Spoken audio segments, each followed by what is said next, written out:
Test 1 2 3. Test 1 2 3.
Thank you very much. Good morning, Mayor, councillors, staff, and visitors. Good morning.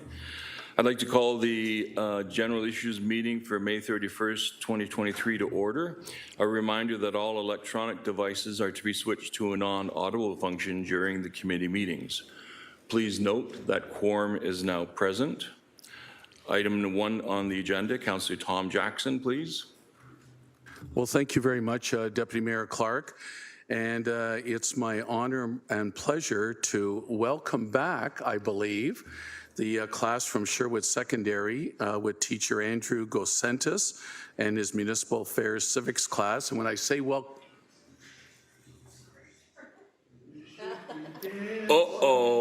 Wrong song. Councillor Wilson wanted to provide a little retro music to your introduction. 80s music. It is Tears for Fears. Anyways, You can start over. Thank you, Deputy Mayor Clark. To the students and teacher Gosentis, they were here, if you recall, I think in February, where 2 or 3 of the students were winning awards for the essays that they had written. And I'm very proud. This is one of the sensational secondary schools in our community. The teacher Gosentis provides a wonderful civics class to learn about local government. Appreciate their presence here today. After they leave here today, Deputy Mayor Clark, they're going to be part of a team up to clean up around both City Hall and elsewhere in our community, looking after our natural environments. And I also want to say, I want to give a shout out, teacher Andrew Gosentis, not only to your class, but to the entire Sherwood Secondary School community and the Sherwood neighborhood. Congratulations for saving your Sherwood Secondary School. And I believe what I've heard is in a few months, you'll be going back to your $15 million renovated Sherwood Secondary, and with a new sports field to come as well along the north end of the school. So these kids and the school community deserve tremendous applause for saving their school. But Andrew, thank you for bringing your civics class here again today. Congratulations.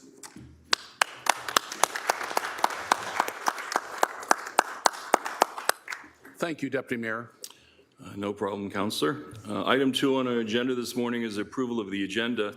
Madam Clerk, are there any changes to the agenda today? Yes, Mr. Deputy Mayor. Item 10.1, Hamilton Water and Wastewater Customer Assistance Programs FCS 23045 has a revised Appendix A and B.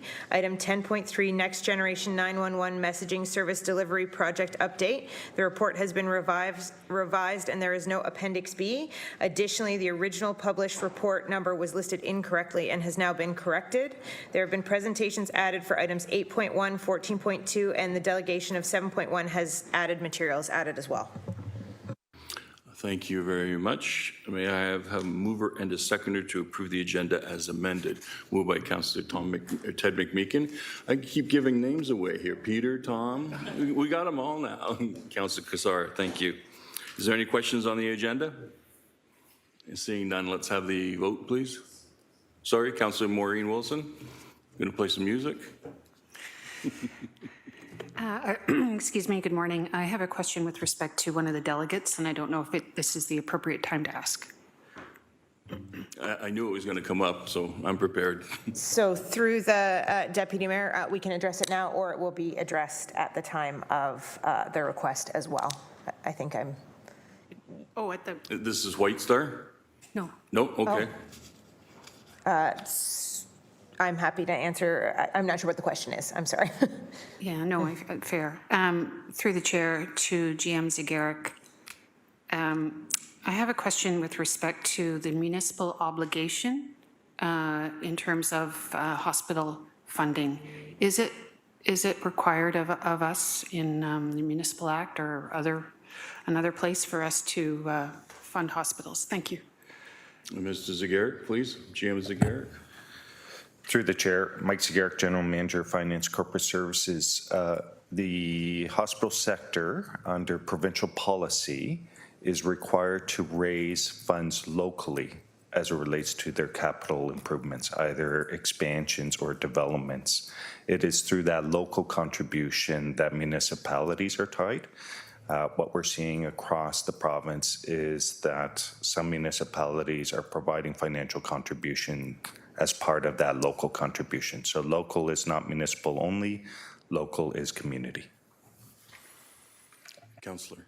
Thank you. So local can be a mix of municipal and public, et cetera, and it's not, through the chair, defined as to the amount, just seeking clarification. And it's with respect to a delegation request, and I'd rather have clarity now than when the When the individual. delegate is here. Yes, thank you. Go ahead. Through the chair, municipalities are not required to participate. What we, based on an initial scan, we are seeing municipalities voluntarily participating through contribution as part of the development capital plans. So again, under Municipal Act, under other legislation, it is not a requirement, but hospitals and hospital sector are required to raise funds locally as it relates to their development and expansion plans. Councillor Wilson. Thank you, Chair. Thank you, GM Zagarek. Thank you very much. So the motion has been moved to approve the agenda, and we'll have that vote now, please.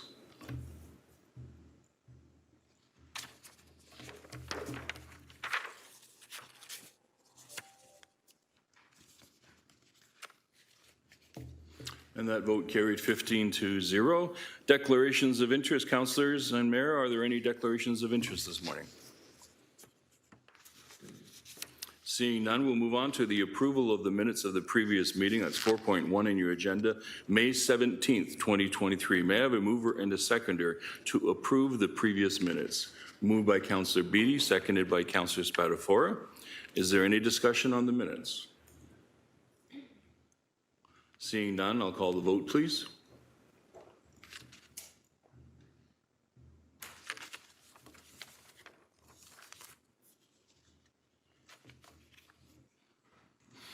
And that vote carries 15-0. We're moving on to delegations requests. Item 6.1 is Dave Braden respecting recommendations for the city to take a number of specific actions to respond to causes of climate change as far as buildings are concerned. This is an in-person delegation for a future meeting. 6.2 is Mr. Rob McIsaac, Hamilton Health Sciences, respecting a request for Hamilton Health Sciences and St. Joseph's Healthcare Hamilton to present an update regarding Hamilton Hospital redevelopment. This is in person and for June 14th. I need a mover and a seconder to approve those two delegation requests. Moved by Councillor Maureen Wilson, seconded by Mayor Horvath. Any questions on those delegations? Okay, we'll call the vote, please.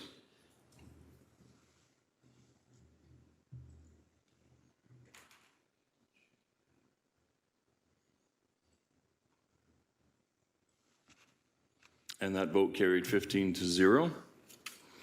We're now moving on to 6.3, which is Mr. Paul Vermont, White Star Group, respecting matters related to lands in the West Harbour Stadium precinct.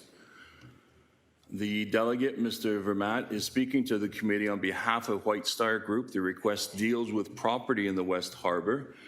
This is coming from our city solicitor. I understand that the city is in active litigation before the courts with White Star related to this property. There is an upcoming update on the litigation matters scheduled for June 14th GIC. So given that this request relates to matters in litigation, the city solicitor recommends that we defer dealing with the delegation request until after the June 14th meeting. Any questions? So we need a motion to defer Delegate 6.3 to a meeting after June 14th. Moved by Councillor Tom Jackson, seconded by Councillor Spadafora. And we'll call that vote, please.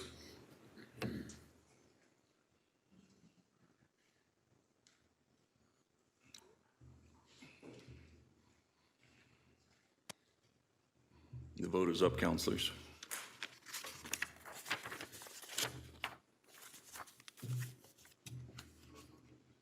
And that vote carried 15-0. Thank you for your cooperation on that one. We're now moving on to delegations. Item number 7. Before we begin our delegations for today, members are reminded that questions of the delegations are for clarification purposes only and not for debate. Item 7.1 is Havid Hussein, respecting more about his experience on unconscious bias and EDI, and how, as a resident, it is hard to navigate the City of Hamilton to address these matters to management. There you are. Good morning, sir. Good morning, Vice Chair, and good morning, Mayor and members of Council. I guess just going to ask the City Clerk, Angela, to see if the presentation's up for Jessica. Yeah, thank you.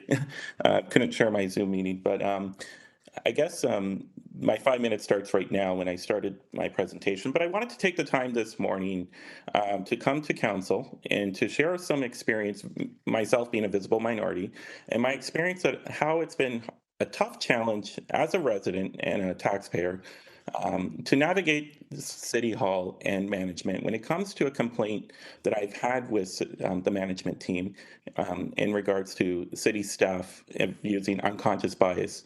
And if diversity is the strength of everything, and if the fact that we're going to be introducing 500,000 new immigrants to our country, individuals such as myself who represent visible minority communities should have a local municipal government that support the needs of our taxpayers. And so I wanted to talk to about my navigation of this, of navigating the management team of the city, and how I felt as a taxpayer. And no one throughout my complaint has asked me how I felt and reached out to me and provided support and services. So I prepared a sort of a little presentation just from a general issues perspective. I'm not going to talk about my incident previously, but just from general issues and trends that I've experienced as a taxpayer of myself navigating through the current complex matrix of this corporation, of this municipality, and things that need to be addressed in council as for future incidents. So incidents such as experiencing unconscious bias from city staff, how do taxpayers bring it up to council? How do taxpayers bring it up to management? And to see some results so that way we can make Ontario and Hamilton a great place to live, work, and play. So just wanted to, Madam Clerk, I just wanted to see if you could pass on to the next screen. One of the things that I wanted to bring up to Council's attention was the landscape of EDI issues facing Canadians. And there was a recent article that from a federal government and how the Canadian Human Rights Commission noticed this as a trend. Also wanted to talk about current issues that are facing myself as a taxpayer that I went through the city, and that how there's a lack of transparency and accountability of knowing what's going on behind the closed doors of management and how they would update taxpayers throughout the investigation. And then as well as some recommendations that I would like to bring up to council to see if they could take this back and to build that trust with the visible minority community, that if Hamilton is a great place to live, work, and play for people for all sorts of diverse backgrounds, then this needs to be taken matters of seriously. If an individual, myself, faces unconscious bias from a city staff employee, and that nothing is being nothing has been discussed with me of how I'm feeling about it. No support from a mental health perspective, and no support from how this issue, this impacted me financially, emotionally, and it just makes me not want to invest and probably move out from the city of Hamilton in regards to individuals. Because if that's the message that this municipality wants to take, then it will drive out visible minority investments out of the city, and it would lead to issues of making the affordable housing crisis even worse. So next slide, Madam Clerk. I just wanted to see if you can pass it on. So just wanted to give a brief overview from a recent news article that I brought from the CBC that noticed a current rise that the Canadian Human Rights Commission recently numbers shows that there's been disseminating racist-based claims at a higher rate than other human rights complaints. So if this is a growing trend from a federal level, have we any stats of there's any unconscious bias claims or any more racist basis claims that are coming out as a result of taxpayers such as myself bringing it up to municipalities such as the city of Hamilton? Also from the commission, they also indicated that in 2022, there was the largest disparity between the percentages of racist basis complaints that the commission rejected. I've experienced that myself with this municipality in the city of Hamilton. I brought up an unconscious bias complaint. I've received a matter that the city does not want, that the city wants to consider this matter closed. And during their investigation, no one from management reached out to me to even ask me how I felt. So if the management in Hamilton is facing that between the city managers and human resources, it pretty much follows the same line with what the Canadian Human Rights Commission stated. The commission accepted more racist basis claims in subsequent years, so I'm not sure if there's more unconscious bias claims that taxpayers have felt when they receive with city staff, and that what was done as a result of that. So if there is a growing trend of unconscious bias and racist basis complaints against personnel on the federal level, then I would like from council to investigate to see if there's more complaints coming from taxpayers such as myself of unconscious bias and racist basis claims that have been towards that been impacted from city staff that impacted taxpayers. Next slide, Madam. Delegate Hussein, you are now past your 5-minute mark. How many more slides do you have, sir? I just have 2 more. I'm sorry, I was just having technical. It's just this has been emotional. I just wanted to ask council. It's okay. You're passionate about it. So if you can just wait 1 second, I'm going to ask the committee to consider giving you a couple more minutes to finish up your presentation. Moved by Councillor McMeekin, seconded by Councillor Maureen Wilson. And we'll have that quick vote, please.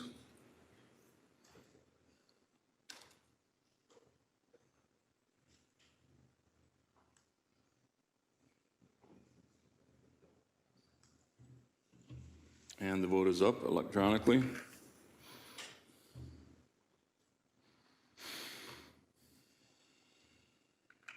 And that vote carried 15-0. So, Mr. Hussein, please continue to finish your presentation. Thank you, Chair. And Madam Clerk, I'm not sure if we're on slide 4. It is the Canadian Human Rights Commission racism-based complaints rejection. Thank you. So this slide, I just wanted to share with council that the Canadian Human Rights Commission from a federal level shared that there's the largest disparity of racist-based complaints which the commission rejected. I felt the same when I've brought up my complaint with management and staff with the city of Hamilton in regards to receiving a communication from management stating that the city considers this matter closed. How does this, my issue is, how does the city determine that the matter is closed when they never even talk to the taxpayer? It was just if an investigation was done, I felt that it was one-sided and they just rejected my complaint. And that from an open transparency, I felt as a taxpayer that throughout the investigation, no one reached out to me to ask me how I was doing, if there was any mental health or community support from a victim of being unconscious bias from a city staff, any resources or any community or public support that could be provided from Hamilton Public Health or Ontario, like CAMH, in regards to someone, myself, facing unconscious bias or systemic discrimination from a city staff. How did I felt? None of that was brought back from city management as a result of the complaint. So I'm just bringing this up as a trend that if city management and whoever is in charge of investigating these complaints just reject these complaints, there is no follow-up from the individual that brings up the complaint, as well as the fact that it's a growing trend on the federal level. But I suspect, given that there is going to be more diverse individuals that are going to be moving in Hamilton. We have 500,000 immigrants coming that represent all across the world. This trend is going to continue. And so it's interesting. Just wanted to bring this up from just a general observation. Next slide, Madam Clerk. I just wanted to bring that. So as a taxpayer, was dealing with EDI complaints in Hamilton. I know I came up as a delegate to the April 5th committee meeting, and the city manager and the human resources director says that there's a current complaint handling process, that it was not formalized. However, myself, who went through this informal complaint handling process, it's not great. It's broken. There's a lack of communication, a lack of ownership of who is owning the complaint. I wasn't even aware of who was assigned to the complaint. Typically, in any private organization, you would complain through an ombudsman office, or you would have a complaint officer assigned, and that would be my one point of contact. However, I felt that I was going through so many different individuals and navigating through Councillor Nan's and Ward 3's councillor office because I was not getting any answers from management. Management failed to update me throughout the complaint handling process. Management failed to even provide me information.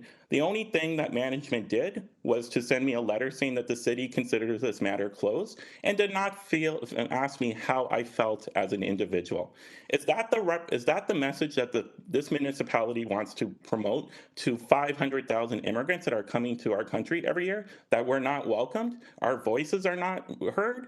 If we feel systemic discrimination against that we felt from a city staff did towards me, like in my religion, like in myself, we promote peace and harmony. And I'm a Muslim, and I even felt this during Ramadan, where I felt management didn't even respected my religion and my stuff. So like while I'm sacrificing and also fasting throughout the month of Ramadan, what am I doing when I'm not getting that sort of like respect from management?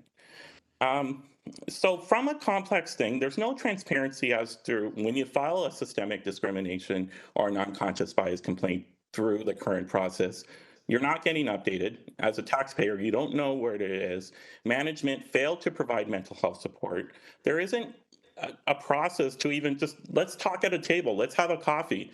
Come over to City Hall, let's just have an open dialogue and see how you feel. None of that was given to me as part of this thing. Like, Delegate Hussein, can you just wrap up your presentation? yeah. You're well past your 5 minutes. Okay, so if you can go to slide 7, just wanted to go through recommendations.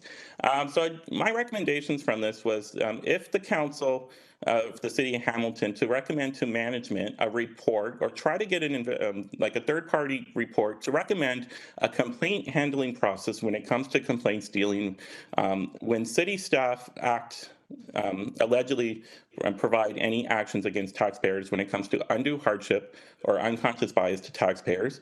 There needs to be transparency. So throughout the complaint handling process, update the taxpayer, involve in mediation, involve an open meeting. I strongly feel human resources should not be the department to investigate these types of complaints. It should be handled by a team that represents the community, reflecting a diverse view. Human resources is part of management. I know on the April 5th, Human Resources said that they're partisan. However, they're at the table when it comes to collective agreements, when it comes to staff, and Human Resources should not be the department that should be involved to investigate this. I strongly believe it should be a department that reports to council, similar to the Office of the City Auditor, that doesn't report to anyone, that reports directly to council when it comes to investigating complaints of unconscious bias that city staff done to taxpayers. As well as there needs to be a report to from management to council on an annual basis, reporting the number of complaints of EDI issues taxpayers are facing and current trends and recommendations of how to make Hamilton a great place to live, work, and play for when it comes to diverse communities and visible minorities. Because as a visible minorities, why do I have to go through hoops to try to get my voice heard and come as a delegate to council when I would have felt that way if management had a proper complaint handling process? Thank you. Thank you very much for your presentation. Councilors, are there any questions of the delegate? Councillor Nan and then Councillor Maureen Wilson. Thank you, through you, Deputy Mayor. Good morning, Hafiz, and unfortunately, welcome back to GIC. I wish you didn't need to come back to this forum to continue sharing your experiences with the complaint and the process of experiencing the complaint process here at the city. Can you I need to confirm a couple of things. So you did receive an investigation closing letter from the city, right? Particular to an HR-based investigation related to the original incident. That has, you've received your closing on that one, correct? Mr. Hussein? That's correct. Okay, and so if I could, through you, Deputy Mayor, is this presentation that you're sharing with committee today, to me, sounds like it speaks to a larger systemic issue. When you were here in April, there was a dialogue around this table to ensure that you would be followed up with regarding the process. Is Correct, that and that- where we are having the Mr. challenge? Hussein, please wait until the counselor is finished asking the question, and then you can Chair. respond. Go ahead, counselor. I think I finished my question. Did you hear it, Delegate, through you, Deputy Mayor? Mr. Hussein? Yeah, so when I did come back from April 5th, this management from the city manager's office indicated that they would follow up with me. That did not happen. No one from management, nor from the city manager's office, or from human resources followed up until I actually followed up, and then receiving the correspondence from human resources that the city considers the matter closed. So this just proves to my general issue that there is no formal complaint handling process, or the framework is broken because there's no transparency and the doors are not open when it comes to speaking to management of this municipality. And if the doors are not open, then it just sends me a message that individuals such as myself of visible minorities are not welcome in the city of Hamilton, and that Hamilton doesn't want visible minorities to live, play, work, and invest and build their homes and community in this community. If management is portraying that because of if April 5th, then why didn't the city managers or human resources follow it up during their investigation? And I was kind of blindsided from the letter that I received saying that the matter was closed, and as such that there's no further comment from management. Thank you. Counselor? Through you, Deputy Mayor, I do have some questions based on this delegation to staff, so at the appropriate time, you can come back to me for those. After Thank you. we receive this delegation. Thank you. Counselor Maureen Wilson, please. Thank you, Chair. My questions now will be to staff. Thank you. Thank you. Are there any further questions of the delegate? Seeing none, I need a mover and a seconder to receive the presentation. Moved by Councillor Wang, seconded by Councillor Nan. And we'll have the vote on that.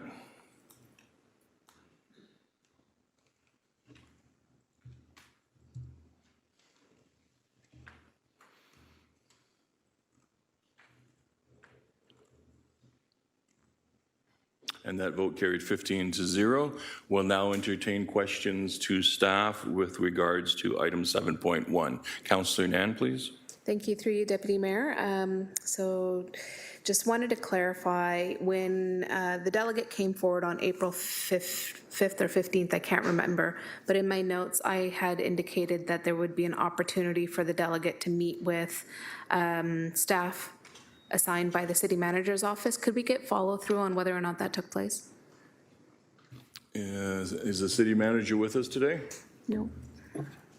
So through the chair, Jason Thorne, General Manager of Planning and Economic Development. No, the city manager is off, and I'm in the acting role this week. So my understanding is there were some conversations with the delegate with respect to the specifics of their complaint. I'm not sure if that was before or after the date that was referenced by the councillor. I would say that my understanding is those conversations were specific to the complaint that was made. As I understand from the delegate, what I heard now is they're looking for a subsequent conversation, an additional conversation more related to the process generally, as opposed to the specifics of what their complaint was. So I'm happy to take that back to the city manager when she returns to have the appropriate staff have that conversation. The timing is probably good for that. I think Laura at the last GIC mentioned that her team is working on bringing forward an update to the policy around how such complaints are handled. That will be brought forward later in the year. Certainly happy to take back to the city manager with a suggestion that staff meet with the delegate for their experience about the process generally and how that might inform the update to the policy. Thank you. Through you, Deputy Mayor, do we currently have any staff outside of the HR department that are tasked with equity, diversity, and inclusion as a specialist or in a field of specialty in the corporation? Thank you. General Manager Thorne. So through the chair, I would say not sort of specifically assigned to EDI matters. Certainly staff that have experience in that area, but not as a specific focus of their role. Okay, thank you. Through you, Deputy Mayor. I'm just thinking about the community relations team, specifically under the joint division, I guess it is, GR and CR. My understanding is that there are a number of staff there that provide community liaison support to our advisory committees, including the Advisory Committee Against Racism, the Indigenous Community Advisory Committee, LGBTQ2IA+, and several others. Would it be appropriate, Deputy Mayor, for perhaps a discussion with the CR staff to see if it might be appropriate for them to join in this discussion, given some of the subject matter expertise and the fact that they're often fielding similar complaints from the community and working with the advisory committees for a response? GM Thorne? Through the chair, yes, I think it is. That's probably the suggestion I would have made to the city manager in terms of who might be the appropriate staff to have the conversation. So I can suggest that to her as well. But yeah, when I think about staff who have that kind of expertise, that's a team that certainly does have it, even though it isn't kind of the primary focus for the role. They certainly have that knowledge. Thank you. And then finally, Deputy Mayor, would it be appropriate then to wait until that report is coming back for us to address systematizing some of the recommendations from this delegation? Or would you prefer direction coming now towards that report? That question's to me or to staff? Yet for you, just procedurally speaking, either to you or to staff. I think you can craft a motion now, and then staff can incorporate it into the report that's coming back. Okay. I will do so at the appropriate time under motions. Thank you very much. Any further questions of staff on item 7.1? Councillor Maureen Wilson, please. Thank you, Chair. Just catching up, and if I could back up, if I could have some additional information on the report that is forthcoming, because my question was going to be, do we have a point person? Do we have a single portal? And what is that process? Through the Chair. Executive Director Fontana, please. Through the Deputy Mayor, Laura Fontana, Executive Director of Human Resources. To the councillor, we are bringing back a report and a updated policy, harassment and discrimination prevention policy in September to council that will incorporate provisions for citizens to submit complaints as a result of their interactions with city staff. They would be directed through our Human Rights Office in Human Resources, and they would apply the same criteria as they do internally when they receive complaints with respect to internal staff, and then make that assessment and conduct their investigation accordingly. So we're including provisions in the policy, and then we are bringing back the report and the policy back to council in September for council's consideration. Thank you. Councillor Maureen Wilson. Thank you. Through the Chair, for my benefit and public consumption, could you please outline the policy at present? Where if a councillor is in receipt of a complaint, or if a citizen is wanting to advance their issues with respect to their interface, what do they do now? Where do they go? E.T. Fontana. So through the Deputy Mayor, they're still able to come through Human Resources, again, through the Office of Human Rights. We'll assess it. There isn't any specific procedure or protocol currently in place, but we have dealt with a number of issues external to the organization. Depending on the circumstances, it can also be through labor relations if it's dealing with the conduct or performance of a city employee. It might be a matter that's referred to the Integrity Commissioner. So I can say that there is no formal process right now in terms of dealing with such situations. This policy will address it and provide more formal provisions for how the matter is addressed and to whom it's going to be referred and how it will be resolved. But we do conduct investigations as a result of interactions with the general public. Thank you. Councillor. Thank you. So in the absence of a formal process or protocol, if I could just seek confirmation then that, is there an internal account shared with the city manager on the number of complaints received annually and/or with this body? Thank you, through the chair. Thank you. Edie Fontana. Through the Deputy Mayor, yes, we do provide updates. We are, in fact, planning on providing update to council in addition to the report that I'm referring to in September that will provide some data on the number of complaints, the number of investigations that are handled through our Human Rights Office. They will be primarily, the vast majority of them will be internal complaints. And we'll be reporting on them in aggregate, but we'll also include there any issues that we've dealt with in the past that address external complaints through our dealings with the public. Thank you. Councilor Maureen Wilson. Just so I'm clear on that, thank you. I appreciate that, and I'm looking forward to the report. But I thought I inferred from your comment that that data has been reported in the past annually to the city manager, and it is available, through the chair. Edie Fontana. So through the Deputy Mayor, we reported to council and of course to the senior leadership team in the past. I don't believe we provided updated data in the last couple of years since COVID. We've been sidelined in a number of other issues, but we are going to get back on track and reporting annually to council on that kind of activity with respect to our harassment and discrimination policy and investigations through our Human Rights Office. But we have provided the data in the past. I don't believe we have in the last 2 or 3 years, but we will be doing so in the September report. Councillor, you have 3 minutes, 15 seconds. Thank you. Those are my questions. Thank you. Thank you. Councillor Kretsch, please. Thank you very much. Thanks to the delegate for coming forward to address these issues. And my question is about an ombudsperson for the city of Hamilton. And I don't really have a full sense of the scope of the discussions we've had in the past about this. So I don't know if we've had a fulsome dialogue about this recently, if there's been a report with recommendations that have come forward from city staff. But as a municipality of the size we are, I look around to other municipalities and see that some have ombudspersons, some don't. And while this is a specific and narrow, perhaps, scope of a type of complaint, the complaints process from the public seems to be being adjudicated in variously different places around the organization, depending on what it is. So have we considered recently the notion of employing an independent ombudsperson to adjudicate public complaints?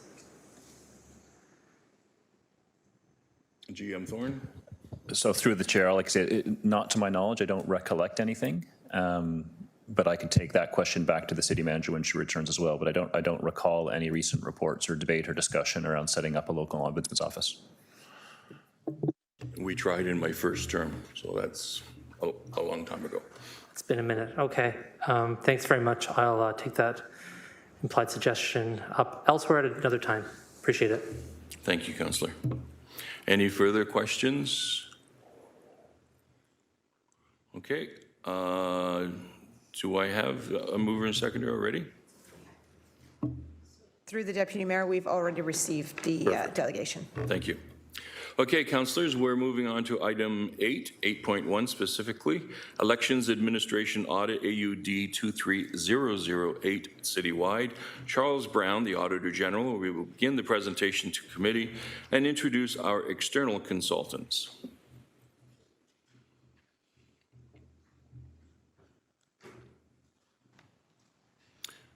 Good morning, Charles. Good to see you again. Good morning.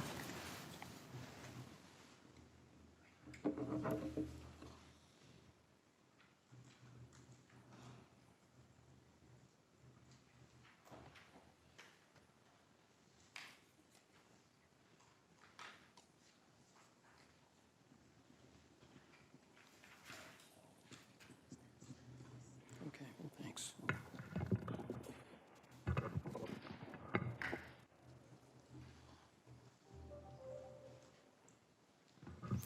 Thank you, Chair. I'm Charles Brown, Auditor General, And through you, I'm pleased to present our report on the administration of the 2022 election in Hamilton. First, allow me to introduce the team that worked on this assignment. We have on screen from Valencia Risk, we have Aaron Fuhrer and Brad Brookman. From Metroline Research, we have Dave Keynes. And we have present with us Chris Fletcher, who is our municipal expert. And of course, Deputy Auditor General Bridget Menard and myself. This audit was the result of a motion passed at the January 25th council meeting. And the purpose of the audit was to review administration of the 2022 municipal election to ensure there are sufficient systems, resources, vendors, vendor agreements, policies, and procedures in place to comply with the Municipal Elections Act, and to look for possible improvements to that administration and to produce an actionable set of recommendations. Under the Municipal Elections Act, it is the clerk in each municipality that is responsible for administration of the election in accordance with the Act. That means preparing for the election, for possible recount, maintaining order, and filing the required reports. It requires rigorous planning, enactment of bylaws, policies, establishing an election compliance committee, procurement of vendors of equipment, supplies, and services, hiring and training of over 1,600 staff, the development of forms and procedures for voters, for candidates, for third-party advertisers, the establishment of poll locations, voting methods, fulfillment of accessibility requirements and reports, and a whole set of strategies for communications being implemented. It's a very daunting set of tasks, and certainly with that in mind as we went about our work, I would like to acknowledge that the clerk, who has brought an independent authority under the Act, it is with the greatest respect that we make our observations and recommendations. So some important background. The clerk has the authority to implement policies and procedures necessary for an election, but must do so in a manner that follows what are called the 7 principles. And these are that secrecy and confidentiality of the voting process is paramount. The election shall be fair and non-biased. The election shall be accessible to the voters. The integrity of the voting process shall be maintained throughout the election. There is to be certainty that the results of the election reflect the votes cast. Voters and candidates shall be treated fairly and consistently, and the proper majority vote governs by ensuring that valid votes are counted and invalid votes are rejected so far as reasonably possible. For the 2022 election, the methods available to electors to cast their votes were in-person voting on election day and on specific advance poll days. And this is where ballots are physically marked and fed into tabulators which read and count them. In-person voting at special advance polls using what's called ballot on demand technology, where voters can cast their ballots for any ward because the technology prints the appropriate ballots for them and the tabulators are set up appropriately. And then finally, the other method was vote by mail, where an elector applies for a vote by mail package and once approved receives the voting kit by mail. And then they complete the information and return their cast ballot in a secrecy envelope, all by prepaid mail. Looking at the election, there were 143,000 votes cast out of roughly 405,000 electors, and this resulted in a turnout of 35.38%. This compares favorably to Kitchener, for example, 20.26, Cambridge, 28.87, and Waterloo, 27.18, but unfavorably to Ottawa, for example, at 43.79%. Hamilton was slightly below the average across Ontario, which was 36.3%, and total spending on the election was $2.7 million, just under the budget of $2.8 million.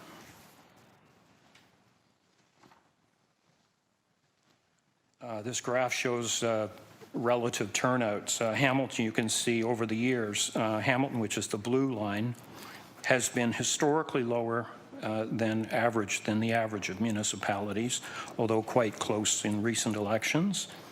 That's the orange line, the average, and then significantly lower than the turnout in provincial elections, which is the green line.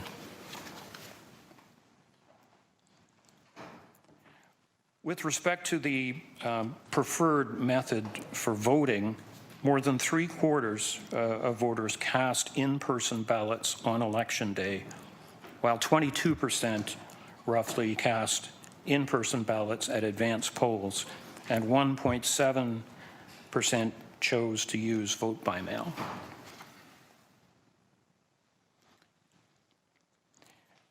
Our audit was conducted in 3 parallel streams. In the first stream, we evaluated key processes for compliance with the Municipal Elections Act and for value for money improvement opportunities. In the second stream, our technology consultant, Valencia Risk, reviewed controls and risks related to the various technologies that were used, tabulators, e-poll books, etc. In the third stream, Metroline Research conducted and analyzed surveys of Hamilton's electors and candidates. I'll present our findings from the first stream, and then I'll be turning things over to Valencia and Metroline for their results. So, in the first stream, with the help of our municipal expert, we reviewed key processes, including elector information, voting list, location management, candidate nomination and information, voting methods, procedures and administration, and third-party advertisers. And overall, we found that the clerk's processes substantially complied with the requirements under the Act. There were a few deviations, however, these did not compromise in any material way the 7 principles of the Act. There were 4 areas that raised concerns or which suggested opportunities for improvement, and these were voting hours compliance, vote by mail, specifically there was a privacy breach, voter notification cards, and the voters list. I'll just briefly explain these 4 areas. In terms of voting hours, 12 of 157 polls were opened late on election day, including one that was an hour and 20 minutes late. This was caused by a problem with the technology supporting the e-poll books. An e-poll book refers to the laptop and its installed software that accesses the eligible voters and provides the functionality necessary for voter check-in and validation. The clerk sought a legal opinion in this incident and ultimately decided to declare an emergency to extend poll hours. While the technology issue was unprecedented, we noted that there could have been more rigorous protocols in place to deal with the situation and concluded there needs to be a stronger process also for monitoring poll openings and dealing with different types of technical issues that might arise. We also found in our research that the triggers for declaring an emergency are not, in fact, consistent across the province, and there is need for provincial guidance. Next issue, there was a privacy breach in the administration of vote by mail. It affected 167 persons that had applied to use vote by mail. And what happened was there was a mass email sent out in which the recipients who were vote by mail applicants, their email addresses were visible to everyone receiving the email. Recall of the email was unsuccessful, so the clerk informed recipients of the breach appropriately, and the Information and Privacy Commissioner was notified. Now, the breach could have been avoided with dedicated software for email marketing, or in the absence of that, having stronger oversight before mass emails are sent out. Another issue was in the printing and mailing of voter notification cards to electors on the voter list. About 400,000, over 400,000 voter cards have to be printed and sent out in a very short period of time. Now, the original vendor supplying the print services could not fulfill the contract, and there were also various logistical missteps that led to the need to arrange a combination of in-house and third-party providers. And all this happened while experiencing at the same time a shortage of paper stock for the cards themselves. In the end, the cards went out with an expected delivery based on Canada Post delivery standards, but it was cutting it really close, only 2 days before advance polls, which in our view was too close and well beyond the actual planned timeframes. The voters list for any clerk's office is a lot of work and imposes a significant burden in a very compressed time frame. The list is supplied by MPAC and is, we found, quite notorious for lack of accuracy, completeness, and the many duplications. There are two versions that are released to the clerk, and by the time the second version, from the time of that until after the election, there would have been over 100,000 changes made to that list, which gives you an idea of the scope of work. When the province, this is hopefully a pinch point in the electoral process, which will be addressed when the province takes over the list January 2024. Now, a separate issue with the voter list came on election day when candidates were not able to obtain an up-to-date strike-off list because of the technical problem. Now, as I've mentioned a couple of times, this technical problem, what exactly happened? Well, there was a widespread disruption in service that was caused by failure and slowdown of the technology that we use in this city and many other municipalities are using at the very same time. The vendor experienced problems with one or more servers, which affected capacity of the system, and that in turn affected the e-poll books, which are the laptops loaded with the software needed to check in the voters and strike them off as having voted. In our opinion, a lack of vendor communication regarding the nature of the problem, the scope of the problem, and time to resolution, a critical thing to know, created uncertainty about the need to switch to manual processes. The technical issue also knocked out the dashboard function, which is used by the central team, elections team, to monitor the opening and activity at polls. In the end, our review of the issues led us to the conclusion that there needs to be more rigorous contingency procedures and training.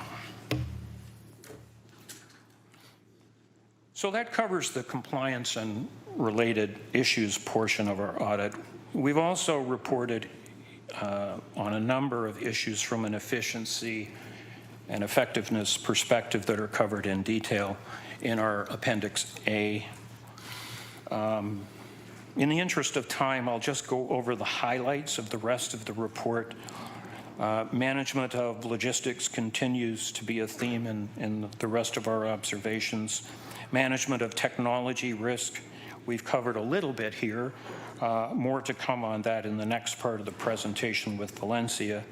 And both the survey and various sources of feedback also led us to the conclusion that there are opportunities for improvement in the candidate experience through more dedicated staff with specific training to give guidance and answer questions, having more of a customer service orientation, and making improvements to the portal.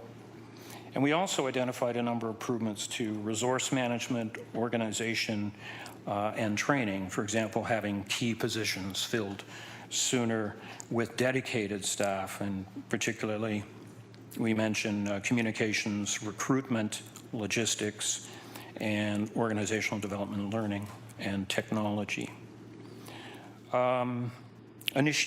We talk about initiating a review of standards for resourcing poll locations. And I should point out that in this past election, it was quite obvious to us that without city staff resources, the needs for this election would not have been met. Over 40% of the resource needs were met, in fact, with city staff. And increasingly, I gather from municipalities, this is becoming an issue, finding people to staff the elections. Based on our research and advice and the advice of our municipal expert, we've also offered some suggestions for improving alternative methods and for innovation in the next election. For example, for vote by mail, consider looking into the software that the province uses for authentication of voters. Expand the use of ballot on demand to provide more convenience to electors. Considering offering vote by home visit like some other municipalities do. Expand the number of advance days. Implement a voters in training program to teach our youth about the electoral process. And while considering internet voting, make sure there is a robust evaluation of the risks. As part of our review, we were asked to bring forward suggestions for advocacy to the province. You will see those in part of our 50 recommendations. Above is a list taken from that. Just some of the honorable mentions. We suggest advocating for clarity regarding regulatory oversight of third-party advertisers, amending legislation so that municipal elections are held on a day when schools are not in session. So this is becoming increasingly difficult to persuade school boards to allow the use of schools as poll locations due to the requirements of the Safe Schools Act, which limits public access to schools during teaching hours. And finally, advocate to the province to be more assistive in providing legal interpretation guidance with respect to the Act. So with that, I'm just going to turn it over to our consultants at Valencia. You're going to discuss the technology issues that they were tasked with reviewing. Thank you, and good morning. My name is Aaron Foyer. I'll be presenting with my colleague Brad Bookman, just by way of a little bit of background around our experience in looking at issues of the nature that we've explored today. I have been working in critical infrastructure and public sector security for about 2 decades, and my colleague Brad, who is a former CFO for a Canadian municipality and auditor, has about a similar amount of track record. I'm going to start the presentation by speaking briefly to the nature of the work that we did, the methods that we employed, and a summary of what the outcomes were, and then I will turn it over to Brad to work through the findings across the different domains you see in section 4. And we should not take too much of council's time for us to do so. Next slide, please. So in terms of the nature of the work that we were asked to do, City of Hamilton engaged Valencia to take a look at the technology controls and the procedures supporting the technology controls around the 2022 municipal election.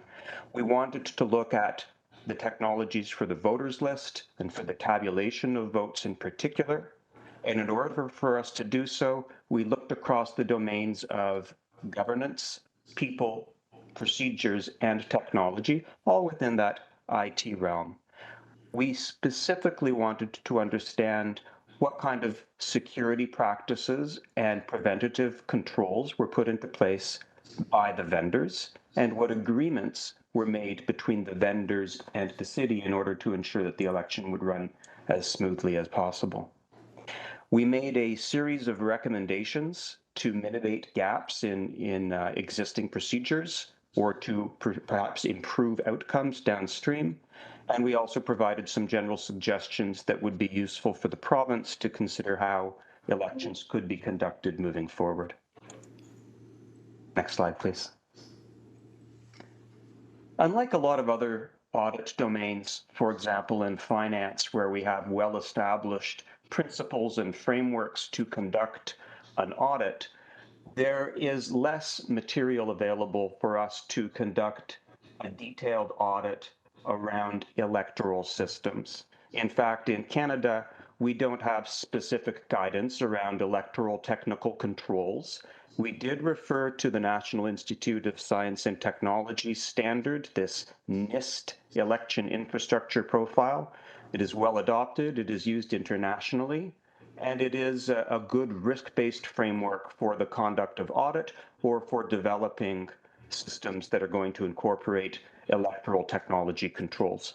So we employed that NIST framework, similar to what one might do in technology areas, as a method for us to measure controls across 6 different categories, to identify gaps that we felt might be material for the City of Hamilton, and to also frame up the audit program in terms of ensuring that we were collecting evidence and constructing interviews with stakeholders in a consistent fashion.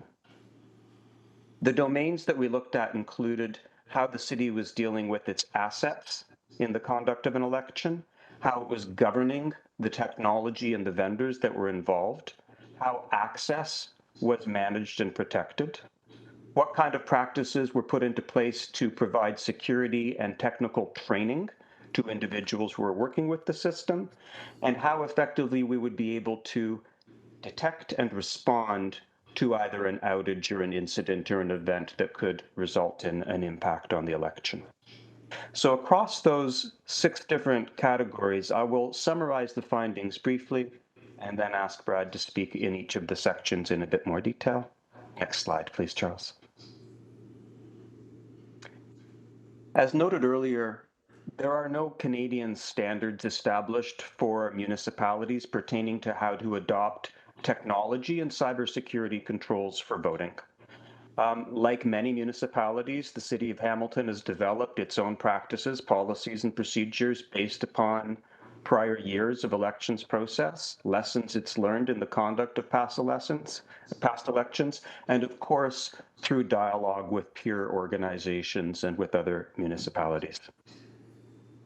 We found with regards to procurement that the selection and purchase of DataFix and Dominion, the vote tabulator and the voters list software, was approved by council. It was sole sourced, but it was based upon Elections Ontario's own rigorous procurement practices, and we noted that the U.S. Elections Assistance Commission had certified these technologies for use in the U.S. So while we found there was a sole source practice, we also found that the technologies themselves are well adopted, well adapted, recognized as major players in the industry. And we found that the technology controls that one would generally expect were met as measured by the US and by Elections Ontario. Within the City of Hamilton, we did note that the IT department had limited involvement in its own ability to establish technical security controls. And we would note in the letting of contracts or the conduct of the RFP that there were not highly detailed security requirements in those documents. we would expect to see those in other technology environments. Pertaining to training and support, we would note that both DataFix and Dominion provided some limited training. The training was FAQs, frequently asked questions. It was some online self-service tooling and some train the trainer support. From the city's perspective, this training was not mandatory. Not all individuals received it. And it was focused on procedures on how to execute and respond to a technical outage. It did not necessarily focus on troubleshooting, communications, problem solving, or the roles and responsibilities in the event of an unplanned issue. And so we found that from a staffing perspective, the roles, the nature of engagement, and the responsibilities between IT security, and the vendors were not always clear. Next slide, please. Project management is critical in any large IT initiative. We look for effective practices to ensure that organizations are monitoring and managing a rollout or a technology deployment. We found that for the City of Hamilton, project management was well organized and executed by the clerk's office and an IT project manager. And this was despite the fact that there was a limited amount of continuing staff who had lived through or experience with other municipal elections at the city. We found that the lack of support from DataFix, specifically when troubleshooting electoral technologies, was a challenge, and this was made reference to earlier in the presentation by the Auditor General around how important it is to have clarity around response times and how long an outage may be. In terms of the technology controls on the middle of the slide, we can conclude that the standards and the vendors that were used by the province were well defined, they were adopted effectively, and they were adhered to. We also found that while accountability for IT security and cybersecurity controls wasn't always well established or understood, it was not that there was no attention paid to those, it was simply that they were not centralized from a governance perspective in a single organization. We found that the overall technology of the environment had a limited surface to attack. This was not internet connected during elections, but we did find there was Wi-Fi connectivity and there were weak controls regarding how Wi-Fi passwords were being used in polling stations. We also noted that it may have been difficult for, at the city, detection of an event, of an incident to have occurred. And this is simply because we did not see evidence that there were sophisticated intrusion detection and monitoring systems. Whether those were necessary or not would often be the function of a security risk assessment. So our observation was that the controls were not there. Whether they were fully necessary or not as a result of a risk assessment is another observation. And lastly, in terms of the summary around areas of suggested controls, we found Elections Ontario, as made reference to, has established an advisory committee on standards for voting technologies. We would encourage the city to take a look at that standard once it's released. And we would certainly suggest that the city participate in best practice development through municipal associations and our other municipal peers that are already employing security standards. So across the control domains, those findings were quite consistent. Brad, I will ask you to speak on the next 3 or 4 slides with regards to what the implications of those findings were and what kind of recommendations might result from them. Over to you. Thanks, Aaron, and through the chair, Deputy Mayor. I'm going to try to take Aaron's nice little summary, because we've already summarized Charles's summary, and try to put just a little bit of context around it and walk you through how we got to the conclusions we did. So we started standards, guidance, and legislation. The city is compliant with established legislation. They're partially compliant with the standards outlined in the draft NIST guidance, which was not used by the city, but could be accessed and referenced as a draft guidance moving forward, and that's part of our recommendation. The city did do a risk assessment However, there was not a focus on comprehensive IT threats, risks, and vulnerabilities that we could see. There was no cybersecurity personnel that were involved in the election process. So the choice here is to rely on past processes and in-house guidance, or look outside and maybe get some support from a third-party vendor. So until Canadian guidance is available,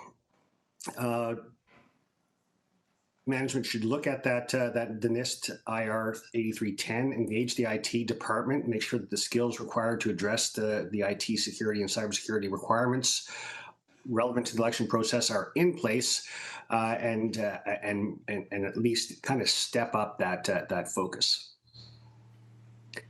Next slide, please. So then we looked at procurement. Aaron already talked about this. The clerk's office used sole sourcing, which is good because we use the province of Ontario as the standard. That was approved in advance by council, so everything was adhered to properly there. The one option, or the one observation that we had, was that the contracts were drafted by the vendors and not by the City of Hamilton. That's an opportunity for the City of Hamilton to say, you know what, we're going to reverse that. It's going to be our contract, and we're going to have cybersecurity and IT security requirements that must be adhered to moving forward. Next slide, please. Training and support. This was already commented on by Aaron. So making sure that you have the right training in place was important. Our observation was there was just a lack of bandwidth by the vendor, which ended up in delays, which ended up in lineups at the polling stations. So transferring from a technology-dependent approach to the elections process to a more manual process, it was there, it was available. It's just that trigger point, it wasn't clear. So maybe some additional training, and support would have been helpful. And then really, if you're going to rely on third-party vendors like Dominion and DataFix, establishing those training requirements clearly with them, saying we need to understand when we need to transition, how we're going to transition, and then how quickly you're going to respond and get us back up online is important. So that would be a way to elevate the training that currently exists. It's not that there wasn't a training, it's just that we could have had a little more focus on the IT security and cybersecurity potential events out there. Next slide, please.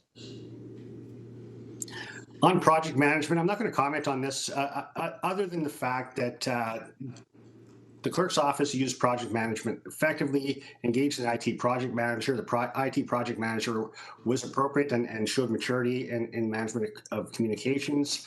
However, there was a disconnect there. Who owned this? Should the IT project manager have challenged and maybe got IT more involved? Should there have been more aggressive requirements to attend all training and attend all meetings? We found that was more optional than required. So there was an option to elevate again the project management process. However, it wasn't that anybody was non-compliant. Everybody was compliant. It just could have had better communication between clerk's office and the IT project manager. Next slide. So now we get into controls. So we're going to break this down a little bit into preparation through to execution. So systems in preparation, there was testing done. There was approximately 700 elections top laptops out there, or the e-poll books that Charles already discussed. Management developed appropriate and effective physical and IT security for the elections rooms, ballots, voter information, mail voting, information access, tabulators provided by Dominion regulators, and poll station Wi-Fi. So there was a secure Wi-Fi system there. The IT security team was short-staffed. This is always for municipalities a problem. You need to get people in that have the knowledge and expertise. So sometimes they're constrained, and we just had that was going on in the background as well. So management could complete an IT security vulnerability assessment, and then create a management plan specific to the elections process. And again, that would elevate the game for the city of Hamilton. So the preparation and look at the systems was done appropriately. It just could have been brought up a little bit. Next slide. Risk assessment. So risk assessment, actually, to just to highlight something for council, risk assessment was introduced and implemented for the first time in 2022. So there was a focus on risk assessment. They were looking at what the critical path was and making sure that that the city was prepared. Where we, because of our focus looking at IT security and cybersecurity, we found that there was, again, an opportunity to look at the likelihood, impact, and mitigation strategies, and then kind of follow that through right to on the back end, maybe doing some tabletop exercises and making sure that you think through what could happen a little bit more thoroughly. Next slide. So the controls for physical network security were actually quite good. Management used appropriate physical security, as in the tabulation and laptops were not physically connected. Right, there was communication necessary for the for DataFix to be able to update the voters list. That was on a secure network. The way that hardware inventory was maintained was good. It was a little antiquated. It was an Excel spreadsheet, but it was all there. You had a thorough inventory. There was one issue on the privacy side, which was reliance on email BCC functionality. So using that is a bit of an antiquated way of dealing with voters lists, and there's a potential for a human error. What happened was a human error. We had a privacy breach there in that people were, instead of using the BCC, were just CC'd. That created a privacy breach. However, there was a response plan in place. It was effectively managed, and that privacy breach was communicated and settled appropriately. That could have been avoided if you would use some technology that's available right now to make sure that you manage your voters list a little more appropriately. That was a human error, which could be improved through a better reliance on some technology that's out there. However, the access to systems is controlled. Technical team managed privileges, and the access to election results folders was very well controlled and physically separated. So there's no opportunity there for that to be manipulated. So we found that management was compliant with the applicable controls for physical and network security. Next slide.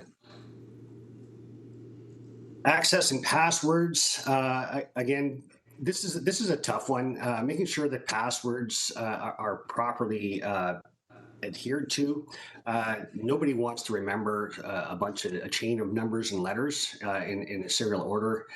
So it becomes a usability for the staff that are managing the election versus security for the organization. However, there is technology out there that can be used to manage the passwords. So you could up your game to make the passwords difficult to guess or crack, and then use technology on the front end to have a consistent access for those users. So management was compliant with the standards, but you could improve the security password by using passphrases or complex passwords. Easy adjustment, but certainly increased security quite a bit. Next slide. Detection and response. So this is at the back end. So we've talked through making sure that everything is planned, that you've done a risk assessment, that you control the project, that you test it, you get training, and then what if something happens anyway? And that's where we're at in the stage of our testing here. So this is on the detection and response. Aaron already commented that on the detection side, we could have upped our game using test detection technologies specific to the municipal election. Network monitoring or physical monitoring and personnel monitoring for potential cybersecurity events.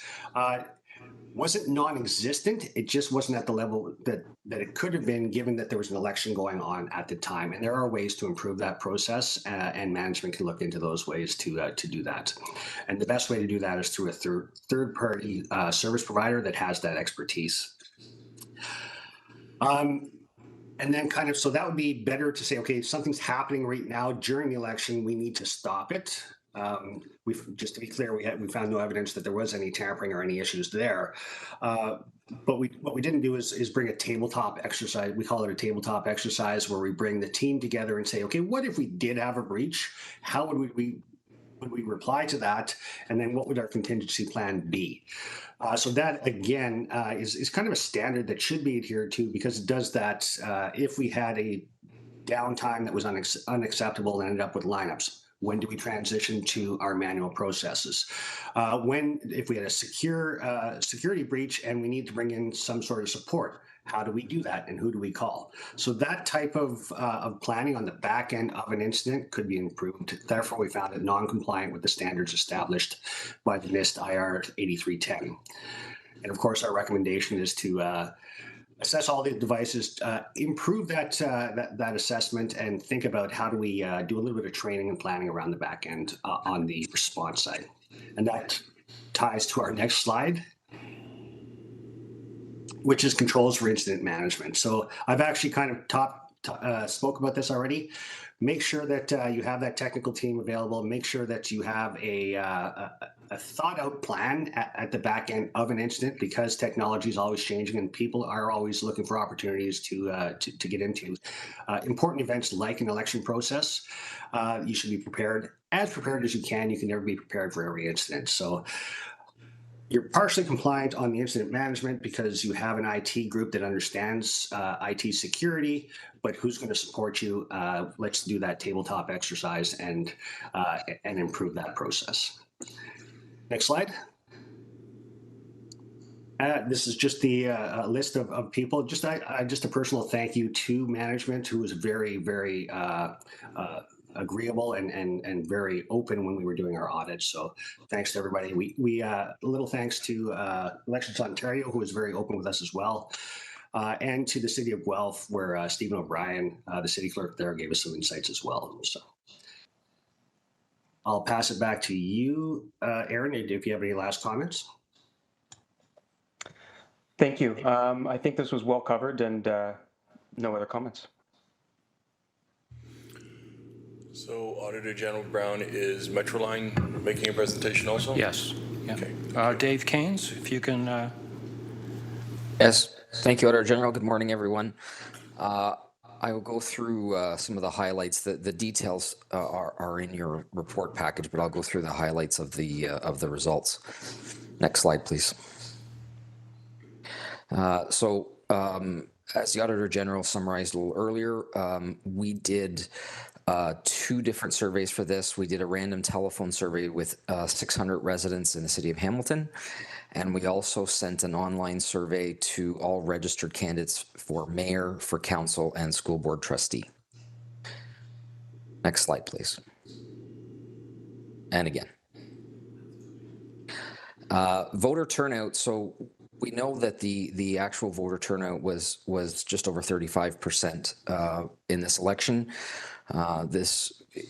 In our survey, it was about 80% of the people who did the survey had voted.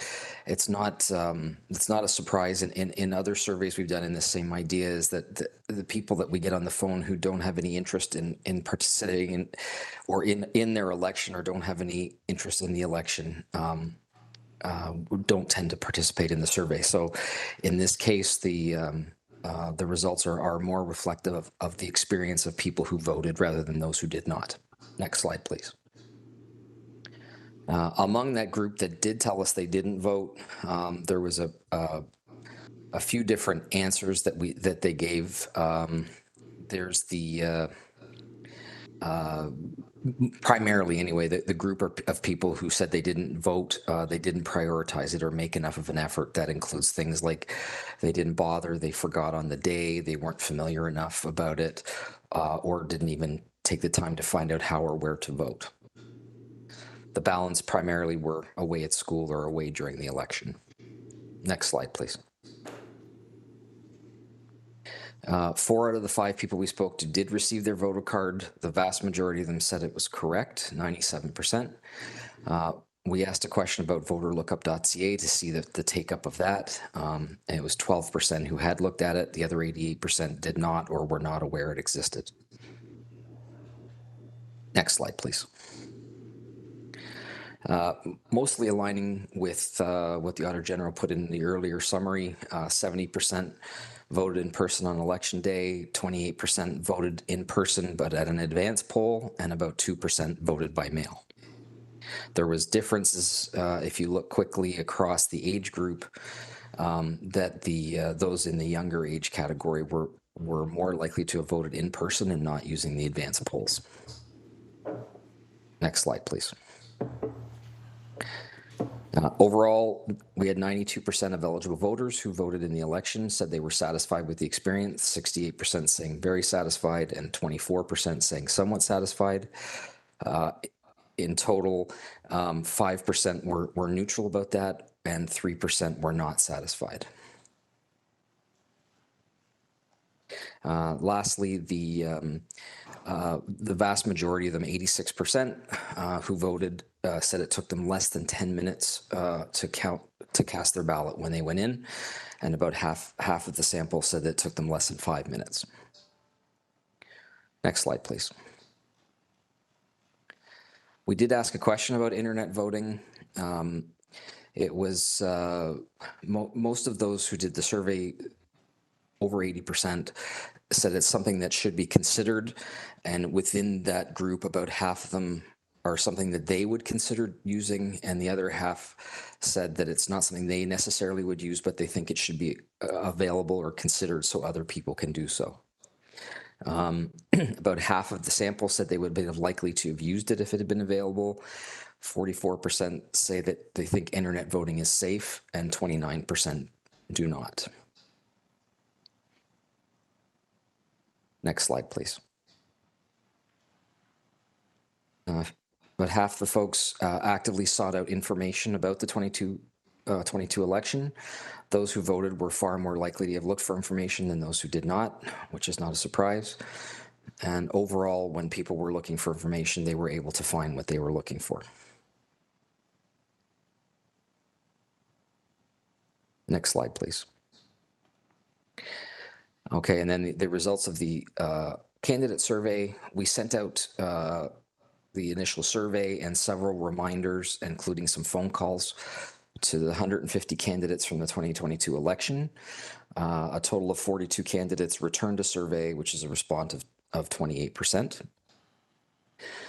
Most of those who replied were running for council, 38% for school board trustee, and 2% were a candidate for mayor. 62% were running for office for the first time, 38% have run before. Next slide, please. We asked them about awareness of, during the nomination period, of different resources that might be there. The ones offered by the City of Hamilton had higher awareness and usage than the provincial resources and other third-party resources. The highest awareness and the highest usage was the City of Hamilton website and the candidates portal. Next slide, please. Overall, at least half of candidates were satisfied, very or somewhat, with the different resources. If you look at, I'm trying to think of a good example, but for the most part, the responses were more on the satisfied and neutral side. There were some things that candidates pointed out. They had some problems in terms of 29% not being satisfied with the portal or the website, 25% around the sign bylaw, and 21% around the election office policies, procedures, and FAQs. Next slide, please. The nomination filing process, most were satisfied, very or somewhat, both with the time it took, the knowledge and competency of city staff, and the treatment and comfort that they received when signing up.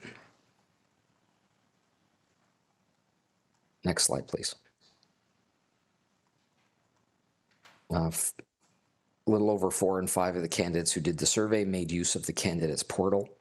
There is potentially some opportunity for improvement. 26% said it was somewhat or very difficult to find the information they needed.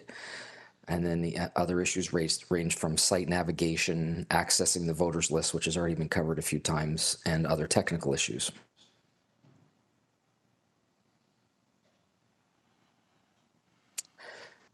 Here are some of the summarizing the issues that they did find. Basically, when talking to residents and electors, so voter information card not being received by that point in time, they're not aware of their voter polling locations, and a voter who's not on the voter list, which again, the Auditor General has already alluded to a lot of this stuff in his early presentation. Next slide, please. Most candidates did end up receiving a copy of the voters list. 42% found it very or somewhat easy to use, to compared who found it somewhat or very difficult. Those who had some difficulties, technology challenge, preferring a printed copy versus only online, and that it wasn't really in a candidate-friendly format. And then also, again, some mentions about the list not working properly on election day to see who had already voted or not. Next slide, please. About 3 in 5 had to contact the election office for something during the campaign. Among that group, 38% were satisfied and 45% were not. And generally, the theme about those who were not satisfied was a perceived lack of knowledge and professionalism from the election office staff. Next slide, please.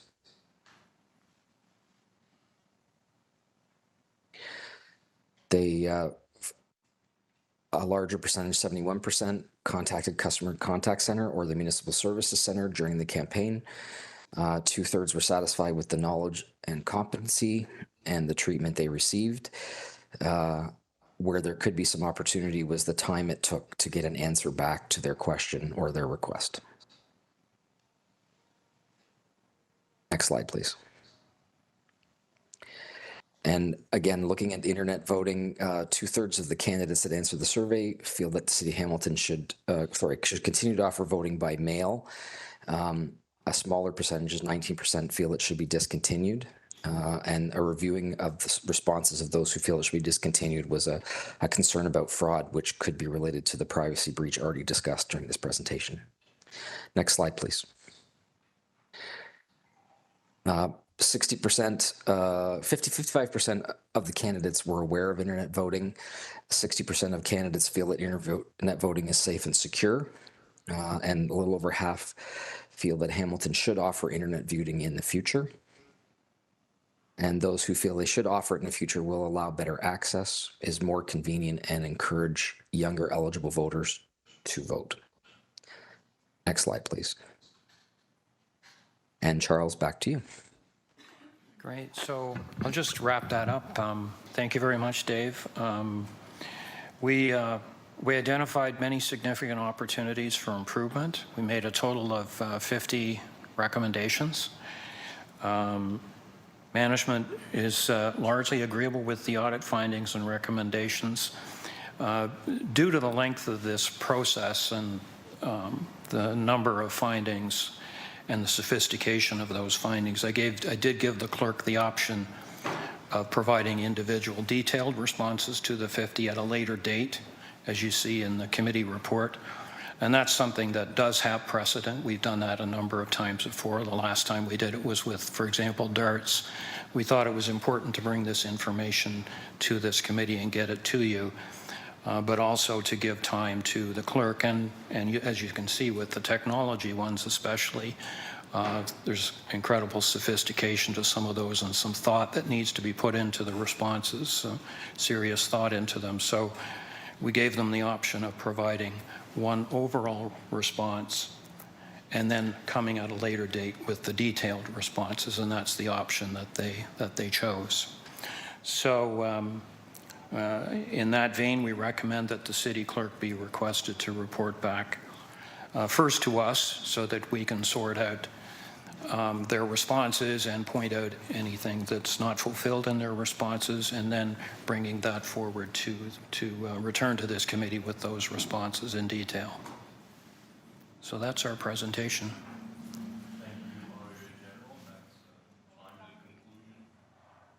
Thank you. Thank you, Auditor General Brown. That's an excellent and comprehensive report. It's timely. We're at 11:04. Councilors, did you want to take a 15-minute recess before we enter into questions? I'm not seeing anyone saying yes, so we're going to continue. We have a number of speakers on the list. Councillor Kretsch, please. Thanks. I have a number of comments for the report itself. I'll try to stick just to questions right now. I'm trying to read between the lines a little bit in your presentation, to be honest, because and frankly, in the three presentations, there's an extreme volume of information here. And so we won't have time to review that all now. How much of this would have been aided in terms of improvements by more resources for the Office of the City Clerk to conduct the election? So holistically, it's a larger question looking across all the recommendations, but from your perspective, had the city provided a larger budget and more resources to the City Clerk's office, to what extent do you think that really would have aided in improving some of these outcomes? Auditor General, please. Through the chair, so as we've alluded to, there are a number of key positions particularly that need to be resourced. The lead positions for technology, for logistics, including, and we mentioned the dedication of resources to the candidate experience. There's innumerable ones mentioned throughout. All of that would result in more resources. When we looked at a comparison, for example, to Ottawa, now I know it's not as the same population and that, but sort of on a pro rata basis, they do have a little bit more of a budget, if you compare, than we do.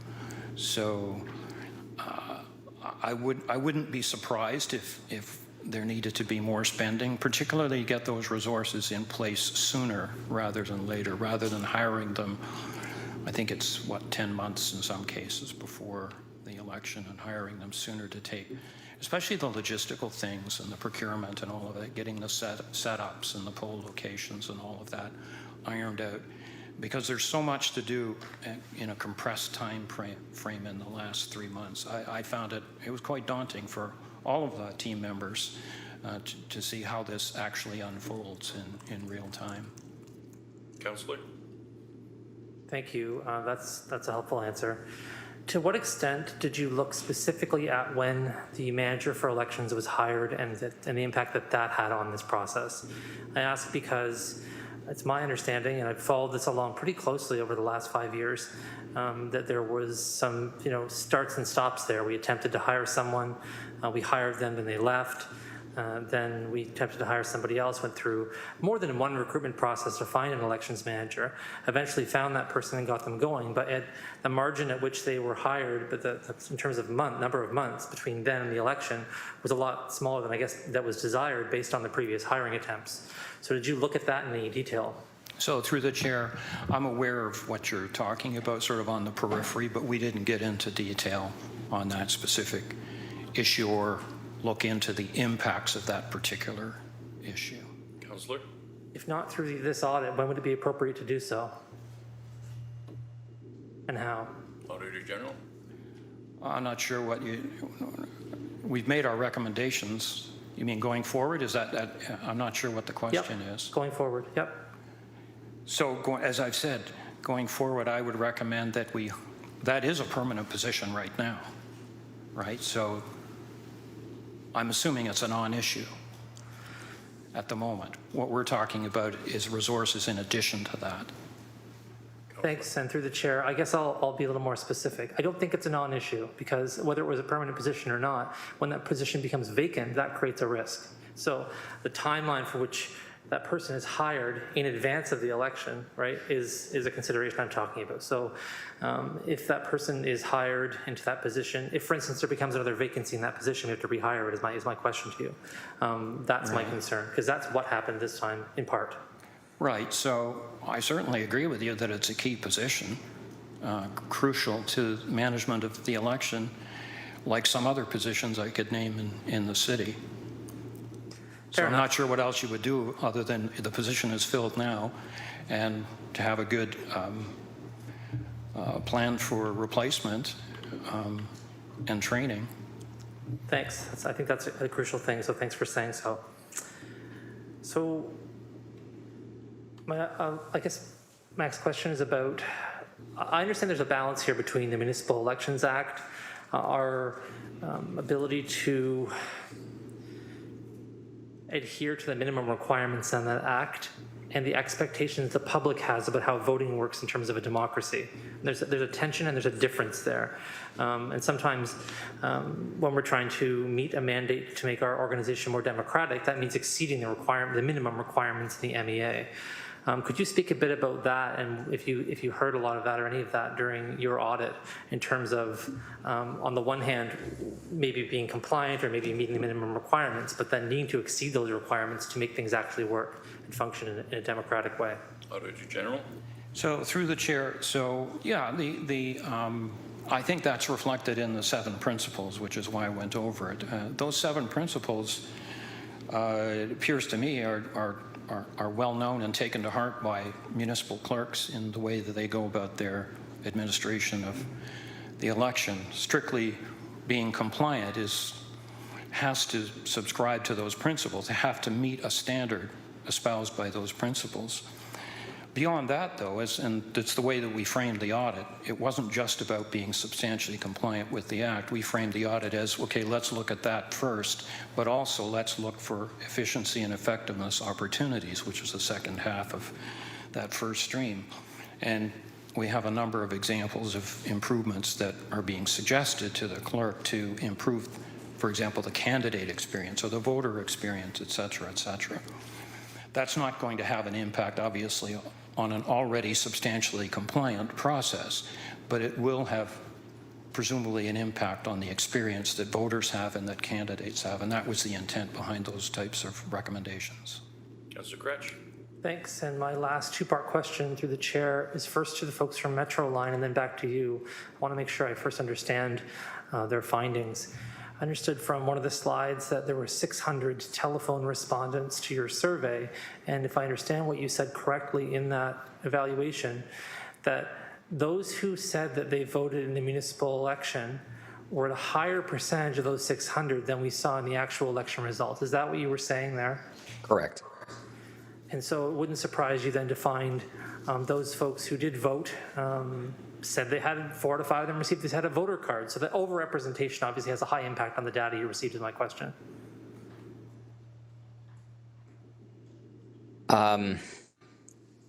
Sorry, well, we did frame it as though that the results are primarily about the experience of those who voted. So if you could clarify what you mean, sir. Sure. So in one of your slides and in the report itself, you talk about an effort to engage with the voters and non-voters. And I presume that that engagement is confined by the methodology in some way, who answers the phone and so forth and so on. But because you didn't reach an equal proportion of non-voters, do you think the representation of voters as part of that data is going to, of course, heavily weigh those results in such a way, specifically about things like voter cards, where if someone didn't get a voter card and didn't vote, I'm sure you could see how that data point wouldn't be perhaps well represented in the set you provided. Dave? Through Deputy Mayor, I can't tell you to what extent it is possible. Yes. In the questions about the voting experience itself, that is a good representation, but among the people who didn't vote, it's hard to know whether it's representative or not. Of course, thank you. So my question to the Auditor General is specifically about voters' cards and the voter list in general. As you noticed in the results, there was a lot of discussion around from candidates saying one of the things that they received the most contact or feedback about from people was that folks didn't receive voter cards. Anecdotally, what I heard a lot was that even when cards were received, that information was incorrect. And so it told someone that someone else in the household who doesn't exist anymore, perhaps, was eligible to vote. And this creates a lot of dissonance. around people's feeling alienated from voting. And I'll say in a ward where there's a vast majority of renters and a lot of movement around in rental properties, that's just normal here in Ward 2. To what extent do you think that has had an impact on this? And is there a recommendation out of the 50 do you think that addresses this specifically? Because I read through them and didn't really feel that exposed in any kind of way, and I may have missed it, and so I want to give you an opportunity to speak to it. Auditor General. So through the chair, yes, we did address that. That was an important issue. It's mentioned in a couple of places in the report. We sort of framed that as mostly a logistics issue. Waiting, it's a combination. It's a pain point in the management of the election process, where you have to, on the one hand, wait for the impact list and do all the sorts of corrections to that before you send out the cards. On the other hand, you have to properly, well ahead of time, procure, the printing and the stock for the cards and have all those services ready at hand. The plan for this process was to have that all done sooner. I don't recall the exact dates. Perhaps the clerk can remind me what they were, but I think the planned dates for getting the voter cards out was much earlier, and would have happened had we not experienced, the city not experienced some of these issues. To me, it's about sort of planning for contingencies, planning for quote unquote Murphy's Law. Assume Murphy exists and it's going to happen, so you have to do, and that's why we put so much emphasis in our recommendations to having the logistical planning take place, number one, and that the resources for such planning be a priority for the team. Thanks, and this is my last question. It's a follow-up to that question, because based on what you've said, and I hope that what I'm saying is clear, and if it's not, please ask me. If you can't answer this question, that's okay too. I can ask someone else. It's very specific. It's about voters' cards. In my experience, voters' cards are intended to notify people that they're eligible to vote. And in a municipal election, that field is actually quite broad. There are very few people who are not eligible to vote in a municipal election. And almost everyone can sign an attestation form saying that they're eligible to vote, and then their vote is counted. So it's a very broad field, and frankly, most of it's based on trust between voters and the city about how we process those votes, this may be a surprise to some people, but that's how it works. It's trust. I didn't see a recommendation here that suggested, hey, maybe we could do this faster and better if we didn't rely upon the MPAC list. We just literally sent a card to every single person's home that said, here's what would make you eligible to vote. No addresses, no names on the card, just an eligibility document saying, hey, by the way, this year it's a municipal election. Here's a card for you, every person in Hamilton. If you meet these eligibility requirements, show up and vote at your polling station. To get rid of that, the alienation around the false names, and to make people feel more enfranchised to vote. Could you speak to that? If not, I can ask someone else. I'll say something about it, but perhaps the clerk would like to say something as well. What I'll say We'll is... come to the clerk after, when we get the report on the floor, please. Well, what I'll say is that as far as the impact list, perhaps that's a good suggestion, that solution. But what we have at hand is that there's already a solution that's been proposed and will take place, and that is that the province will take over the list come January 2024, and presumably we'll be in a much better situation with that list. There's a lot of uncertainty about it, I gather, and the clerk knows more about that than I do, but that's the presumption, that it will be much easier to manage. All of us, I think, have some uncertainty about that. Some of us perhaps some doubt about that. Perhaps if that doesn't work, your suggestion will be a prime candidate for consideration. Thanks for your answers. I appreciate it. I'm confident the province has never made any mistakes. Councillor Matt Francis. Thank you, and Deputy Mayor Clark, my questions and comments and concerns are from Appendix A to the report. I guess it'd be appropriate to ask that during the report, so I will cede the floor. Thank you. That's fine, Councillor. Thank you. Councillor Tom Jackson, please. Thanks so much, Deputy Mayor Clark and Auditor General. Brown, and to your team, the Deputy Menard and the consultants, Valencia, Metrolinx. What an enormous amount of information you've shared with us today. And so I've got a series of questions, Auditor General, from your presentation. And if you need to say in response, Councillor, what I said on slide 11, I don't mind you doing that, because you have just dropped an enormous amount of information on us today. So forgive me, and that's entirely your right to say, Councillor, to repeat. I have no problem with that. So just to dovetail on the MPAC, forgive my cynicism and skepticism because of the years I've been around hearing about MPAC's going to correct the list, Councillor Jackson, for next time. We've handed them the revised list from the last election. They know the corrections they need to make, Deputy Mayor Clerk. And so you've slightly raised my comfort level by saying that the province is going to take over in January. What does that mean, Auditor General Brown? And are you at the table with provincial counterparts, or is our city clerk going to be at the table, or the manager of elections? Someone going to be at the table to ensure that this is actually coming to fruition? Through you, Deputy Mayor Clark. Auditor General. Through the chair, I'd like to call on Chris Fletcher. She has some knowledge of, she's a retired clerk, municipal clerk, and she's had involvement in provincial and municipal elections. Okay, please. Please introduce yourself. Hello, I'm Chris Fletcher. And as Charles has mentioned, I'm a former municipal clerk. With respect to the voters list, clerks across the province have been asking for years and years and years that something be done with respect to the voters list.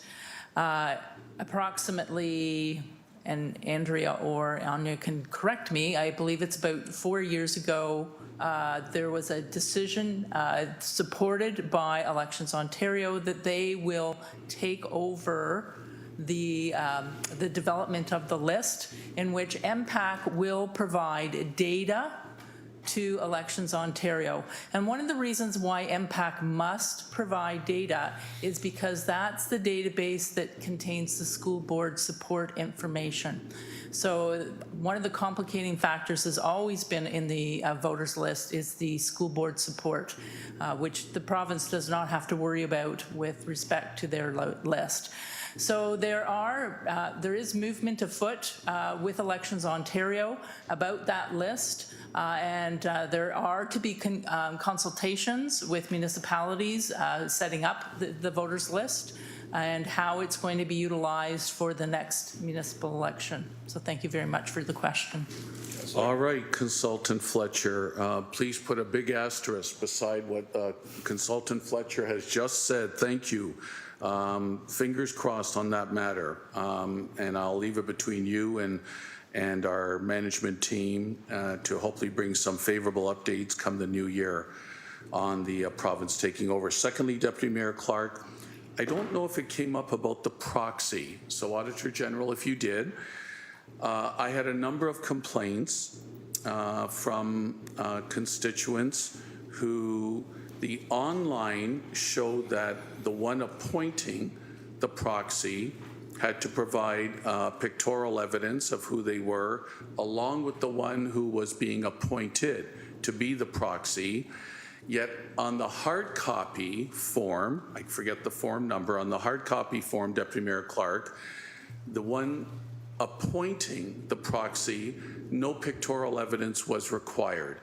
And several times my volunteers went down with proxies in hand to City Hall and were told, unfortunately, yes, a volunteer, Joe, we're sorry. The online did show both was needed, the hard copy did not, and it caused some confusion. Were you able to delve into that and hopefully get that corrected to provide some consistency in the future? Through you, Deputy Mayor Clark. So through the chair, we did not deal with that issue. It didn't arise. We had a very, if I recall correctly, somebody correct me, it was in the hundreds of proxies. It wasn't a very large number. As to the process for the question that you're asking about the process and validity of that process and the reason. Perhaps Chris can speak to that, or Bridget. Sure. So through the Deputy Mayor, there was fewer than 100 proxy votes. And if you look at the Appendix A, we did find that area to be compliant with some concerns and areas for improvement. However, proxies were not identified as an area needing improvement during the analysis that was completed by our consultant. Councillor. Okay. All right, Deputy Auditor and Auditor General, can I just ask them between yourselves, please, and City Clerk Holland and Manager Ledbetter, maybe just take that further under advisement just to make sure, because I have evidence of it and I'm not going to belabor it, but just to make sure there'll be consistency in the future, that either the online and the hard copies are requesting the same information, please. Is that fair, Auditor General, please? That's fair. Thank you. Polls opened, needed to be open late. I think you explained that. Hopefully that electronic glitch, Deputy Mayor Clark, has been identified and hopefully will be corrected and prevented in the future. Is that the assurances I'm hearing through you, Deputy Mayor Clark, why some polls open late and why they need to stay open, why they open late and why they need to stay open later to accommodate the late time they were opened? Thank you, Auditor General. Through the chair, yes, that's one of the reasons, the importance of that.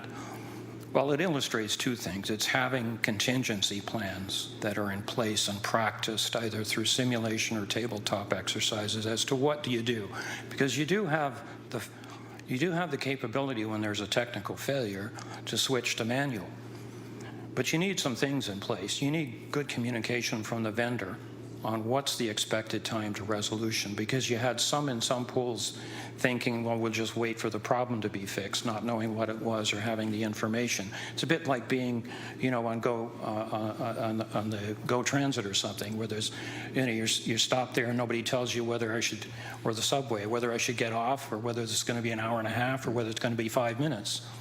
This is very key. And the other is to have contingency processes in place. And the other, we put in a recommendation regarding having greater specification in our contracts with these people to have greater support provided that's on site, and number two, having technical specifications, having technical people look at the specifications that we give them so that we can be confident that they have adequate capacity, for example, with the servers that they're going to use. And for another reason, we recommended that this city get together with other cities. We're all using the same vendors at the same time, which is going to affect capacity.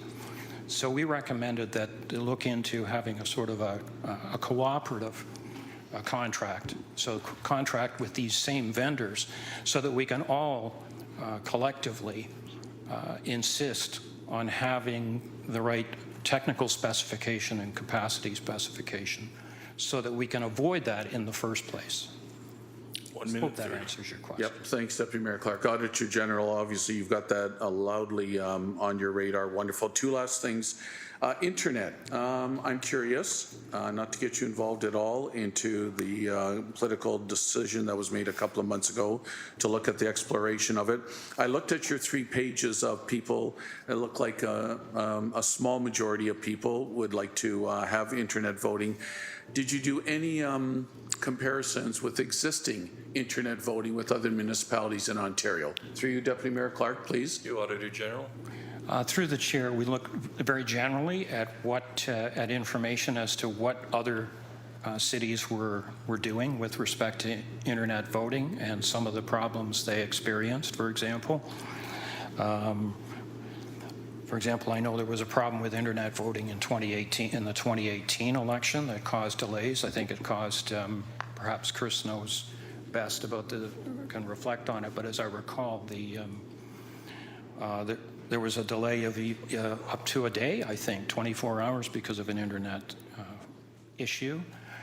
The main thing for the internet, where we're coming from as auditors, is to make sure, because this is a whole new world. We've had presentations here before about cybersecurity, if you may recall. As you may recall, and this is only it's on the rise with municipalities. It used to be the exotic targets like the CIA and so forth, but now municipalities are being hit. And an election is an attractive target for cybersecurity threats. And so we recommend and suggest that we're not saying yay or nay on internet voting, but we're saying you should really do a good security analysis on what actually protects us and how we will manage it. There are, at this juncture, the province hasn't done, they had committed to doing it several years ago, to doing internet voting, but they have not done it yet. Their plan was to do it in a by-election first, sort of as a trial, but they haven't even done that because of the security concerns. Some municipalities, smaller municipalities, have done it. It's interesting. One thing I will note that if you look on the chart, I don't know if somebody can look this up for me. It's if you refer to page 9 of 57 in Appendix A, there's a chart. Well, page 9, it shows you what struck me is that the internet voting, you can see some of the cities that do internet voting, for example, Burlington, and there's 3 others. The voter turnout was actually lower than Hamilton. Found that kind of interesting. So it's not necessarily going to increase voter turnout. That's one thing to be cautious about, the risks. Obviously, there are tremendous benefits in terms of perhaps the demographic that you attract to turn out. And so what we're saying is really do a rigorous analysis of both the costs, benefits, and risks before taking that step. It's not for me to say to council what you should or shouldn't do, but we're just urge you to look very seriously and comprehensively at all of those elements, costs, benefits, and risks. Thank you. 1 minute, Councillor. Thank you, Deputy Mayor. I've got my last question. Auditor General, thank you very much for lots of alarm bells around the risks of internet voting, which, like you said, if we're going to go in that direction, lots of risks, and potentially let's get ahead of whatever those risks might be. And I was going to ask you the supplementary question on turnout. You've answered that. That didn't necessarily lead to greater turnout. Last question on voting by mail. I had a number of my constituents who wanted to vote, left by October 1st, filled in the mail-in ballot well in advance in September, left by October 1st to be out of country, typically what they did for vacation, Deputy Mayor Clark, and of course the mail-in ballot never came in time. I think I heard you address that, and I just want to make sure potentially is being corrected for the future. That's my last question, Deputy Mayor Clark. So through you, we've made recommendations to improve the logistics of that and to improve the timing. So it's all about making sure everything happens sooner, especially procurement and printing, and all of that is arranged ahead of time. Okay, Auditor General. Deputy Mayor Clark, overall, I think an important document moving forward. I want to thank Elections Office for what they did a year ago, but also an important document moving forward. Thank you, Deputy Mayor Clark. Thank you very much, Councillor. Councillor Maureen Wilson, please. You're up next.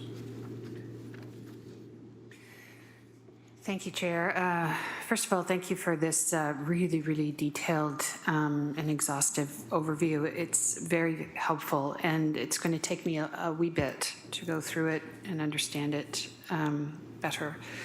You've answered, Auditor, my question with respect to the management response, and the way you framed that, so that makes sense, and I trust it may impact one of the wording of the recommendation in the report. And I appreciate a lot of the commentary, primarily from your outside sources, on the sort of the lack of standards assisting municipalities. I guess my question is twofold. On the relationship between the Elections Office and IT, if I could just seek clarity from you or another principal here, is that was that found across the board, that IT perhaps could have played had greater involvement, if you will, in this? Or was it an exception to Hamilton, an exception? Through the chair, just to ask a question about your, when you say across the board, you mean compared to other municipalities? Yes, thank you. Well, I know Valencia, they did have mentioned this as an issue. Perhaps they have an answer to address this in terms of, I know specifically particularly with the security elements, but technology at large, I'll defer that one to Aaron perhaps to answer, or Brad. Aaron or Brad? Thank you. Through the chair, having worked in the municipality for a couple of years, I would prefer that we don't. Well, I guess there's a danger associated with saying what are other municipalities doing and how do they manage this and how do they communicate as a standard. Where we went instead was to the NIST standard, and then we looked at kind of what was the IT department's involvement when working with the city clerk. And there were issues there in that, and I believe I commented on this, that the training should have been mandatory because you don't know what you don't know. The clerk's office is not an IT expert, so they should involve IT across the board for the elections process. And that way you're going to get better coverage. So that type of engagement is a way to improve the thoroughness. And then you look at the constraints behind that, in that if we're looking at specifically IT security or cybersecurity expertise, does the IT department then have the expertise and knowledge to be able to address the concerns of the clerk's office? And only they can answer that question. So I think that's where we go, is making sure that that we get properly engaged and there are no assumptions made on either side, either the IT side that I don't need to be there, or on the clerk's office side in that we don't need IT involved in this part of the elections process. It's just keep that communication engagement at a high level so that you can answer those unknowns. Hopefully that answers your question. Councillor? Thank you. My second question is, I appreciate the fact that the presentation set out the principles which guide the clerk's office and the officer in their work, the 7, is it principles?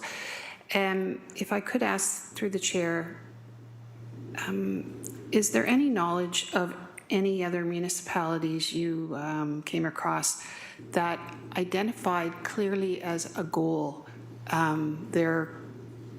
that voting is important and that they are going to inspire to ensure that as many people as eligible can vote? Could you comment on that? Because it's going to inform my comments later. Thank you. Auditor General? Through the chair, I can't inform on kind of an overall comparison. I think different municipalities that we saw had different things that they were good at, different practices. So we can learn from all of them.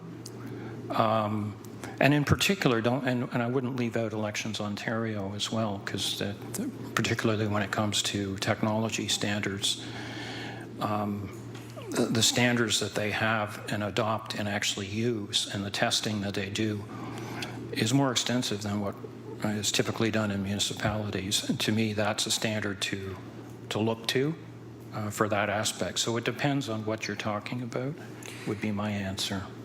Yeah. Councillor? Thank you, Chair. So here's what I'm talking about, because I think now is the time for me to talk about it. We spend a lot of time talking about the mechanics of municipal elections.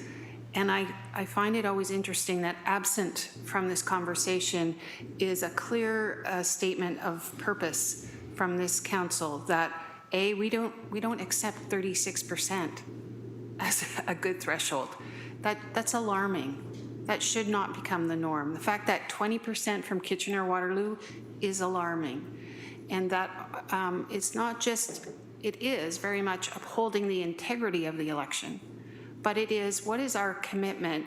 And from that falls the resourcing of this position. Is our commitment to ensure that we do as much as possible to encourage and to enable people in Hamilton to be able to vote. And I don't think I've come across that as an action item or a vision statement, or that we think that it's important or our obligation. And so one of the recommendations I thought I saw was the youth training thing. That I love that. I absolutely love that, because in speaking to a number of residents, it becomes like that late library book, you know, like the more you don't vote as you age, the scarier the prospect becomes. And then, you know, you're 40-something and you haven't been into a voting booth, and you don't want to admit you don't know what awaits you on the other side. So to me, it is a statement not only of the mechanics and Elections Ontario, but it is also the culture that the province still continues, consciously or unconsciously, to see us as an administrative unit, as opposed to a democratic body and a democratic exchange. That's my comment. Thank you. Okay. Thank you. Councillor Wang, please. Questions of the presenter. Yes, thank you. Chair, to our Auditor General, I think I have very detailed questions about the actual mechanics of it. Perhaps this is more directed to Valencia, and I think it's Aaron that's on the line. When we're speaking about the lack of servers, is that a problem that we could have solved in-house? But then you went on to say, following Councillor Jackson's comment, that this was not this was multiple municipalities that had that same sort of issue, but then in the report it said it's not a province-wide issue. So I'm just trying to get some clarification as to what that really meant. Aaron, please. Certainly, through the chair. The issue that was faced pertained to the DataFix server's ability to process incoming requests. It was not pertinent to the City of Hamilton's own IT infrastructure. And it was, according to DataFix, an issue that simply dealt with overload of server capacity. They were not fully forthcoming with details, but I don't think that there's anything that the City of Hamilton could have changed with regards to its own IT infrastructure that would have resulted in a different outcome here. Okay. Councillor? And to that, I would add that there were many municipalities using DataFix at the same time. Right. And you experienced slowdowns, and those same slowdowns occurred in those municipalities because of the same technical issue. Okay. Just as a point of clarification through you, Chair, this was sole sourced. And I think you did say that this was the gold standard for many municipalities, but yet how did they have that level of failure if this is considered the gold standard of elections for the election software? Auditor General. So through the chair, I don't recall saying gold standard, so I'm not sure where that came Maybe from. it was in my brain. But. I'm not sure I would characterize it that way. Maybe somebody did.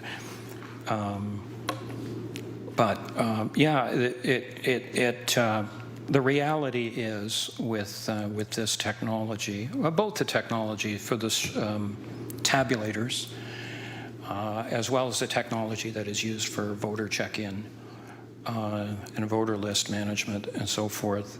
And the reality is that there's limited competition that has been vetted, that has been tested. In the case of the tabulators, we have the advantage. And most municipalities, I believe, take advantage of the fact that we can lease the equipment, the tabulators, from Elections Ontario.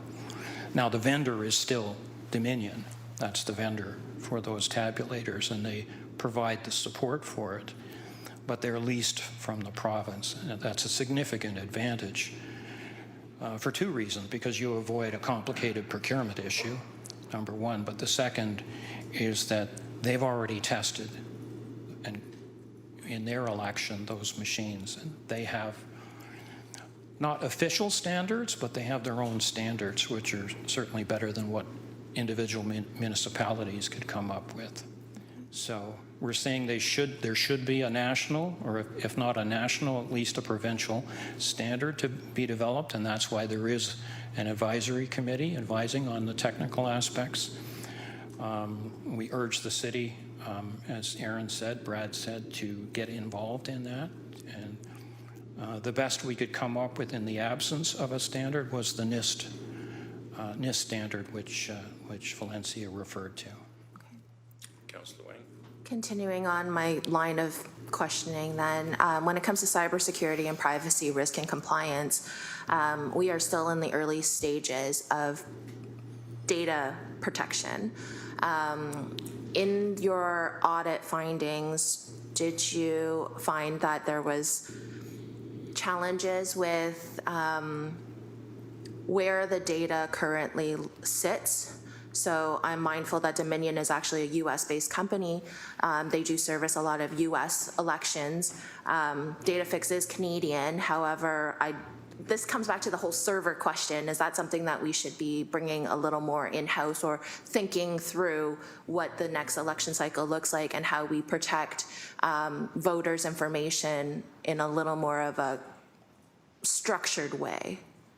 Through you, Chair. Thank you. Auditor General. Through the chair. So it's a great question, and that in fact is the reason that we wanted to hire experts like Valencia to have a look at the technologies that are used, the use of the tabulators, which by the way are not connected to the internet. It's a different thing, but the DataFix software is connected. So perhaps I'll ask Valencia to speak to that issue.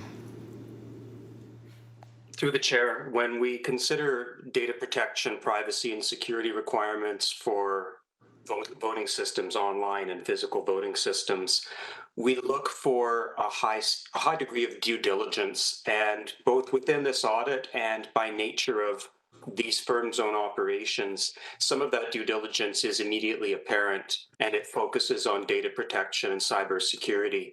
For example, within the City of Hamilton's own implementation, that data was housed behind a security firewall, and it was retained at the City of Hamilton. The vendors themselves go through layers of additional compensating controls to demonstrate that everything from their code to their own data centers are following a suite of interlocking cybersecurity and privacy standards, which are well recognized in Canada and in North America. So we expected to see a high degree of assurance around cybersecurity and privacy practices. We expect to see any of these vendors having modern controls in place end to end, and we expect to see a high degree of data isolation and data protection when you're dealing with something as critical as a voting system. Yeah, Councillor. Thank you. Chair, I'm just mindful that we're going through a little bit of an election thing with the federal government too. Not that I think we're on any level close to that, but I'm worried about our residents and their privacy, and as well as their personal information that is currently potentially could be exploited. I'm going to switch tacks and talk a little bit to Auditor General about accessibility and language delivery. In your audit, did you have a chance to speak with surveyors or any residents about whether there was French language delivery at the polling stations, or how was accessibility marked or maintained or provided for? Through you, Chair. Auditor General Brown. Through the chair, we did we did a couple of things in our compliance review. We made sure that all the requirements per the Act were met, and that was our consultant, Chris Fletcher. And also we got feedback from not only the survey from voters, but also we had our own website where voters could either take an online version of the survey, or they could provide us with feedback. I'm not sure. Accessibility did not seem to be high on the list of problems for compared to others.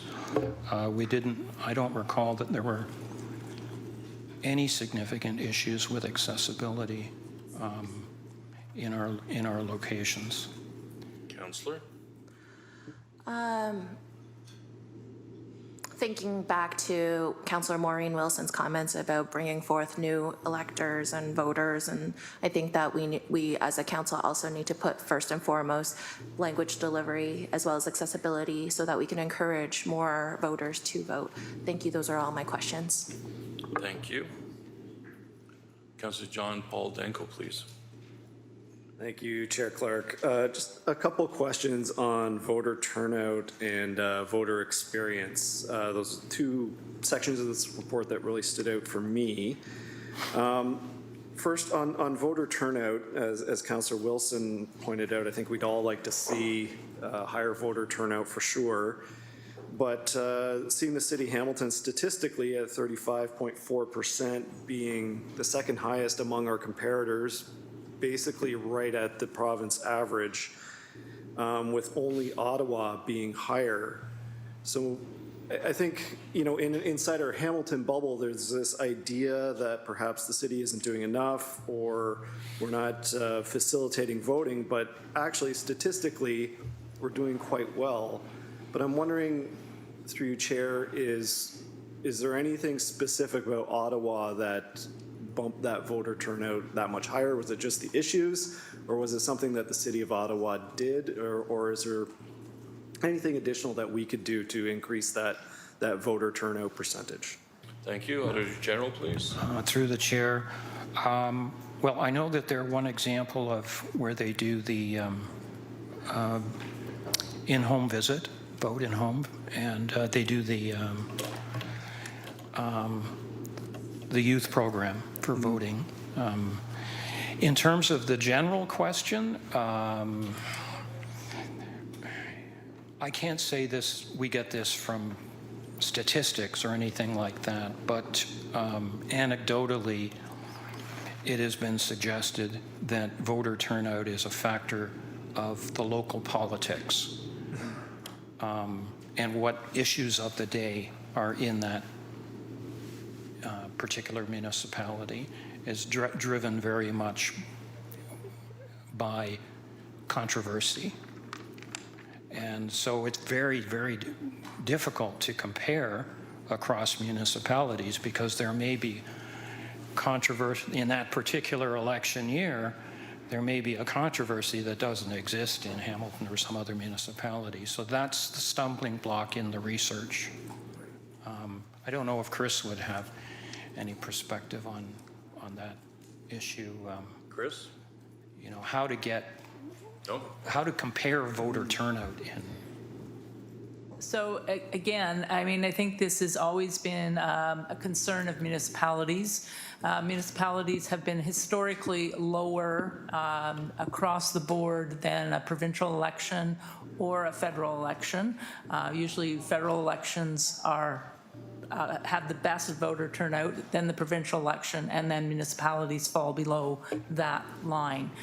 Certainly the type of races that are being held also make a huge difference in what your voter turnout is. I know examples where, you know, they've had a large portion of their council acclaimed, where, you know, they may have only a race for school board or a limited number of people running for council in particular wards, you know, results in a very, very poor voter turnout. So, I mean, again, and to what the Auditor General has spoken about, issues do drive elections. And, you know, I know that there's been many, many attempts by municipalities to do things jointly with respect to actually trying to increase the voter turnout. I know that the clerk for the City of Hamilton feels that she does have some responsibility with respect to voter turnout too. And there's many things in which, you know, there's probably new tools and technology that could be made available through communication planning that might also benefit voter turnout. So thank you very much for your question. Councillor. Thank you. And related to voter turnout, the other reciprocal of that is the reasons for not voting. So when I look through that slide from Valencia, you know, the reasons are forgot, don't care, wouldn't make a difference, didn't know where to go, not familiar with candidates, don't follow politics, didn't know there was an election. And I think that slide outlines that that's, for the reasons for not voting, 77% was basically apathy. I'm wondering, through you, Chair, if either consultants or the auditor has any idea of how that compares to other municipalities and other elections. We already talked about the provincial and the federal election, but it seems to me when 77% of people that don't vote are basically just don't care, that's a very difficult challenge for a municipality to address. I think a number of people probably could comment on that. From my perspective, yeah, that's apathy is dangerous to all elections, whether it's individual municipalities or the province or the federal government. I don't know that there's a comparator for what out there. I don't know if Dave can speak to that. Dave Keynes can speak to whether he has knowledge of other results from other municipalities that would speak to whether it was apathy or some other reason. Dave? Yeah, through your Deputy Mayor. I don't know that I would comment necessarily on the 3/4 being apathetic. However, thematically speaking, it is always, when we speak to people who didn't vote, apathy is the largest response. Councillor? Thank you, and just highlighting that I think, as the auditor said, that's probably one of the biggest challenges that democracies face currently. My last question is on the slide that had the voter satisfaction. Again, this is just a statistic that really stood out in that we're kind of inside our political bubble here at City Hall, but the statistic is only 3% weren't satisfied with the voter experience, and I think that's really an extraordinary statistic and perhaps achievement. If we ask people anything about your opinion is something the City of Hamilton was involved in, or your satisfaction with the color of the sky, to get only 3% saying that they weren't satisfied is pretty extraordinary. So I know Valencia said that this is reflective of people that voted. It might not have fully captured people that didn't vote, but I'm wondering if there's anything that they wanted to expand on in terms of voter satisfaction, and if that is reflective of the work that our staff did, and also all the volunteers and workers that worked election day. Dave Keynes, you want to speak to that?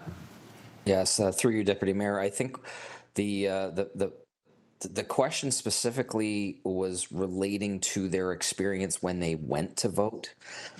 So historically, when we've done those questions, if there's people who have been turned away, or if there's people who end up at the wrong polling station and can't vote, those are the kind of people who have concerns.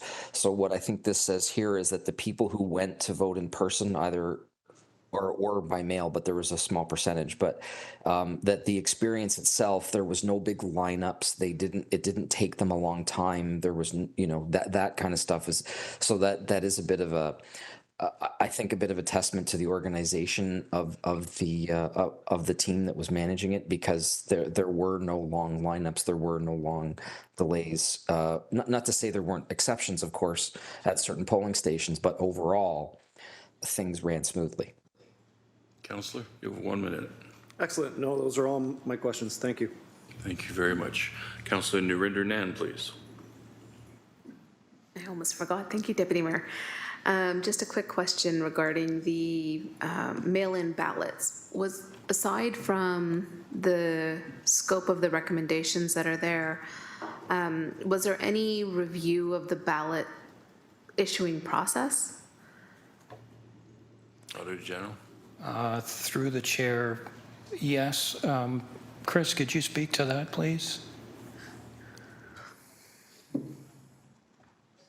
Not sure I quite understand the question. Sorry, I just anecdotally am aware of a few scenarios where mail-in ballots were received by the electorate, and the ballots were incorrect. And they were then not given an opportunity to participate and exercise their right because they had to leave town, yeah. Was any of that captured in the audit in terms of the review of the actual ballots that were issued? So the information that I reviewed was the feedback on the vote by mail information that came in. There were some vote by mail comments that did say, the ballot arrived too late for me to make a submission, but it was a very minor number. I would say it was under 10 at the most, and I would say it's probably closer to under 5. So I did review some of that feedback, but I didn't specifically see that as a particular problem with respect to compliance with what needed to be done for vote by mail. Thank you. And through you, Deputy Mayor, did the content that was used to review the subject of the audit, did it include any of the correspondences from campaigns directly to the clerks flagging any issues or concerns regarding the election process, or not? I'm not Through sure. the chair, we did have an opportunity to look at that correspondence. Plus, we had, in addition to the survey of voters, which was a phone-out survey, obviously, we did set up our website and got feedback through that process. You can look at that feedback on page 36, paragraph 124 of the report. Speaks to the feedback that we got, all the different issues that people raised. And this is different than being selected in a sample. These are people that self-select and want to provide feedback, and so therefore they come to our site and are given that opportunity. Thank you. I appreciate that. Just recognizing sometimes perhaps there's a gap that in the process during the election, folks might have been more vocal to share their experiences or concerns or complaints, or the experience like the one that I outlined of a neighbor who reported in that their ballot that they received was incorrect. That it didn't include the candidates in their area to vote for. Right. It included candidates from, they're not sure where, but it wasn't a valid ballot for them to participate in. Now, whether or not those citizens then go on to participate in a public survey process versus those things that were reported in the active campaign timeline by different campaign offices or citizens. Was that at all collated or collected or reviewed? So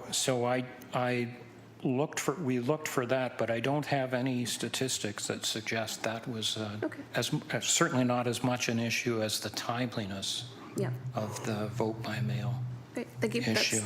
That's it, thank you. Thank you, Councillor. Mayor Horvath, please. Thanks, Deputy Mayor, or Chair of Committee. I really am happy with the conversation that we're having here. I think there's a lot of interest around this table around how we can do better as a community. And I really just want to say thank you to all of my colleagues for this conversation, and particularly, and I know we still have a report to deal with, but while the Auditor General's here and while the others are perhaps still online, just a note of gratitude. Thank you for the work. Thank you. Thank you, Mayor. Councillor Ted McMeekin. Microphone. Question periods. Thank you. Mayor, if you could take the chair for a second, I just have one question. Certainly. Thank you. It's with regards to the recommendations from the audit. I found the language unique in recommendations from an Auditor General. Generally, a recommendation is you will do this. These seem to be, you should consider this, you should consider that, all the way down, consider. Can you just enlighten me as to why that language was used in this audit as opposed to very clear recommendations to management? Thank you for the question through the chair. Yes, there were some considerations that went into that. First of all, you'll see that the recommendations in the committee report are slightly different than we usually have, as well as the recommendations we make, and that's to recognize the independence and authority of the clerk in their process. The Act is very clear that the clerk has absolute authority, and there are some areas, obviously, in which council has approval over, but it's very deliberately made that way so that the election can be carried out in an unbiased and uninterfered with way. So we deliberately posed our recommendations in a manner that was respectful of that independence. Chair Clark? Thank you, Mayor. I appreciate that. A follow-up question then would be later today, hopefully sooner than not, we will get to the report and questions will be asked of the clerk. It seems to be a little bit of a gray area in terms of how far council can go when directing the clerk on a municipal election. Would you care to comment on that before we begin receiving questions on that report? Auditor Brown? So through the chair, yes, that's, as I stated earlier, that's precisely the reason that, you know, we made the recommendations to be received and not to be directed by council. To me, that's the appropriate wording. We did actually consult with our city solicitor on appropriate language in this context, that we could get across the notion that there's still a notion, obviously, of having, you want to have on the one hand accountability to speak to issues that arose in the election, have the clerk come and explain, but at the same time, you don't want to breach that authority and independence. So we consulted with the city solicitor on the actual wording that would be respectful of that independence, yet at the same time balance that with accountability. So hopefully that's been achieved here in this report. Chair Clark? Thank you. I appreciate those responses, and it will help us as we deal with the report next. Madam Mayor, I'll take the chair back now. Absolutely. Thank you. Councillor Maureen Wilson, the second-time speaker, please. Thank you, Chair. I neglected to ask one of my questions to the individuals from Metro Line. Was your survey able to discern, and maybe this is somewhere and I apologize if I missed it, whether the respondent was a voter, was a renter or a property owner? Thank you. Mr. Keynes? I'm not sure that was the question we asked in this particular survey. I'm just trying very quickly offline to confirm that.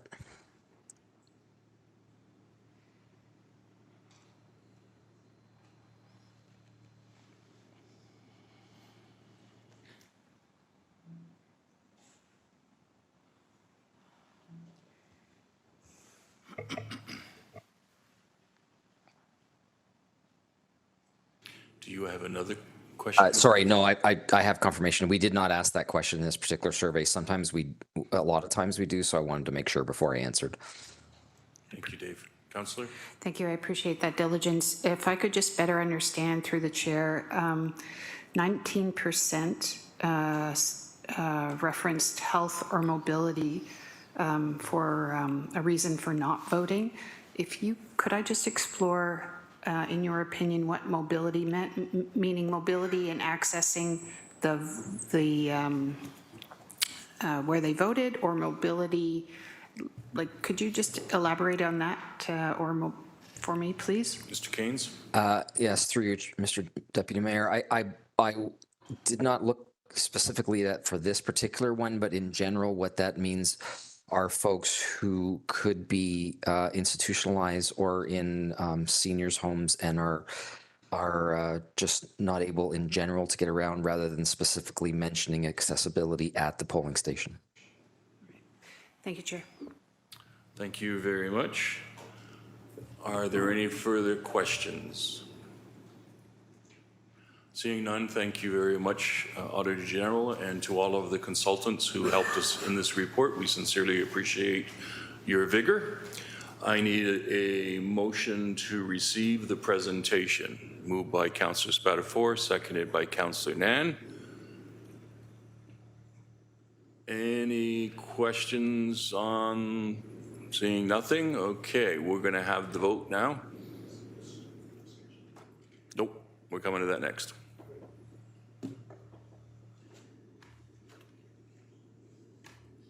This is a vote on the presentation just to receive. I'm in support. Can't seem to get the vote to come up. And that carried 15 and nothing. It is now 10 after 12. Councillors, did you wish to break for your half-hour lunch now and then do the report when we come back? I need a motion to that effect. Moved by Councillor Cretch, seconded by Councillor Cassar, and we'll have that vote.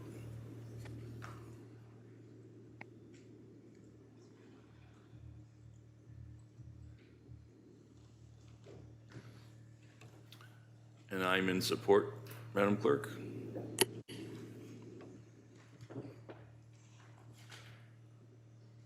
And that vote carried 15 to 0. So we'll be coming back at 20 to 1.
Thank you very much, councilors, staff, and guests.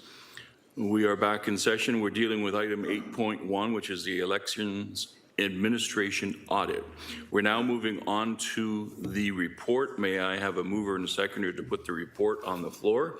Moved by Councillor Beattie, seconded by Councillor Wang. So this is an opportunity now to ask any questions about the report and or make comments, which I believe Councillor McMeekin was open to do. So I have a speakers list of Councillor Cretch, Councillor Francis, and Councillor McMeekin. And since Councillor Cretch isn't here and Councillor Francis isn't here, Councillor McMeekin, you get to go first. Thanks, Councillor. I appreciate that. I just wanted to pick up on something Councillor Wilson was kind of alluding to. She was asking some pretty pointed questions about voter turnout and the need to be intentional about doing presumably a series of things to encourage more voter participation. And I just wanted to share kind of my perspective on that. When I decided after a bit of a sojourn to get involved again, and started talking to people, and more people would say they weren't going to bother voting because they just didn't care or didn't trust or didn't know. Anybody north of the 8th concession in Flamborough has never heard of the Festival of Friends, for example. You know, see, you going to the festival? What festival? Well, what's that? Well, it's been an institution for decades here. Move the microphone. Yeah, the Festival of Friends has been an institution for decades, but nobody seemed to even be aware of it. And so I kind of took it personally that only like 34% of the people in my ward came out to vote. If, God willing, I were ever to run again, I would set as a goal to try to enhance that by at least 10%. I think that would be reflective. That's why I wanted to contribute some comments in response to Councillor Maureen Wilson about being intentional. I think the best way to attract people to the polls is to give them a reason to vote. And I think people around this horseshoe are on the right track, thanks to some exciting leadership from the mayor and others around the priority setting exercise. And I was with a group of people in my ward the other day when I asked the question, what's livable community mean to you? My goodness me, I couldn't get out of there. You know, it's just talk about traffic calming, pedestrian, climate change. And I think we're on the right track, Councillor Wilson, when we look at setting priorities, and to the extent that can now be resource driven. Alex Wilson ran a meeting up in Dundas, down Dundas, anyways, the other night on traffic calming, and I think he was lucky to get out of there with his life. It was really something else. He handled it very, very well. And the thought occurred to me as I was watching that if we can really get at what it means to build a livable community and trust and transparency as well, it comes up all the time. I think that's what's going to drive people to the polls and get them interested. If we can find creative entrepreneurial ways to engage people in the life and work of their community, if they can learn to care for each other, love each other, and be there for each other, and when people begin to see the benefits of that in community, I think that might very well lead to an aha experience and make it easier for us to encourage voters. I think whatever vehicles that we can employ technically to encourage more people to vote, I'd be all in favor of that. But when all the dust settles, if we're really honest about it, if we can deliver on the priorities we've set in an effective way and communicate that effectively, and I think of Matthew Grant and others who are helping us with that, then I think that's going to help drive a much higher voter turnout. I just wanted to make that observation, Mr. Chairman. Thanks. Thank you, Councillor. Well within your time. Councillor Kretsch, you're up next, please. Thank you. Just want to make some comments on this report. First, I'm grateful that we have the report, and thanks to the mayor for putting this motion forward. I think that there obviously was a lot of merit in getting this report, considering there are 50 recommendations that came out of it. And I'm a little bit disappointed we weren't able to get responses from the Office of the City Clerk on all these recommendations. I get the timing of it all, but without that, it's hard for me to say much in terms of what the outcomes will be and what we'll be able to achieve until we have those responses. And for those who follow audits, and being the chair of the Audit, Finance and Administration Committee, I've seen a fair number already. That kind of dialogue between the auditor and management is a really essential part of every audit. So I won't be supporting D in the recommendations for that reason, and I'll ask it to be deleted when it comes time to do so. So this remains on the outstanding business list until we have those recommendations back, because the timeline isn't clear. The OAG said, the Office of the Auditor General said, well, we'll be getting the answers back from the Office of the City Clerk in September, but we don't have a date exactly as when they'll be coming back to us. I think it should stay on the list until it's back. But I wanted to also talk about these recommendations. I think they're good. And they're very wide-ranging recommendations. Some are pretty serious recommendations, and some big recommendations. And so I'll be really speaking to those, I think, again, once we have answers back. Things like being partially compliant and non-compliant in areas, I think, are things to be worried about, but also the more subtle experience about candidates and about voters and their experiences, I think, are crucial to this. If we can't get people to run in elections, we can't elect people. It's a pretty basic idea, but it's very important. And the statistics in those discussions are staggeringly about not getting the kind of services people need, not getting the kind of support people need, an expectation around the sort of legibility candidates have of these processes. Also, and to augment sort of what the Auditor General had said, his comments about things being anecdotal could be, I think, supplemented by looking at what's been done in terms of research here. There's a really useful book that came out in 2021 called Big City Elections by Jack Lucas and R. Michael McGregor, who edited it. I read it. It's extremely insightful as to what actually drives. And they've done it across Canada. Look at this, 600 people in a phone survey. It's a cross Canada look at municipal elections over the last 4 to 8 years. It's very, very insightful in terms of what drives elections and what drives voter turnout, what drives these things. So I think we have to look at the data when we're talking about this. I appreciate the data we got from the 600 people who we spoke to, but it overrepresents those who voted in there. I'm concerned about those who aren't showing up to the polls, probably even more than those who are showing up. I'm concerned about that. And I heard so many times about people feeling alienated, feeling left out because of this weird voter card thing. And we keep really replicating the problem at just different levels of government, in my opinion. I think it's ridiculous. Who cares about the voter cards? Truly. This is not about some relationship of me letting you know that you especially are eligible to vote. Just let everyone know there's an election happening and tell them what the eligibility criteria are. Take the names off of it, take the list out of it. The list is only there so that when people come to the polling location, it's easier and faster to serve them. Great, keep using it for that. But to use it to inform people of their democratic rights is fundamentally flawed. And so now we're going to say, well, as a municipality, we couldn't get it right, so we're going to take it to the province so they can get it wrong. It doesn't matter what election it is. It's not a useful way of indicating to someone what their voting rights are.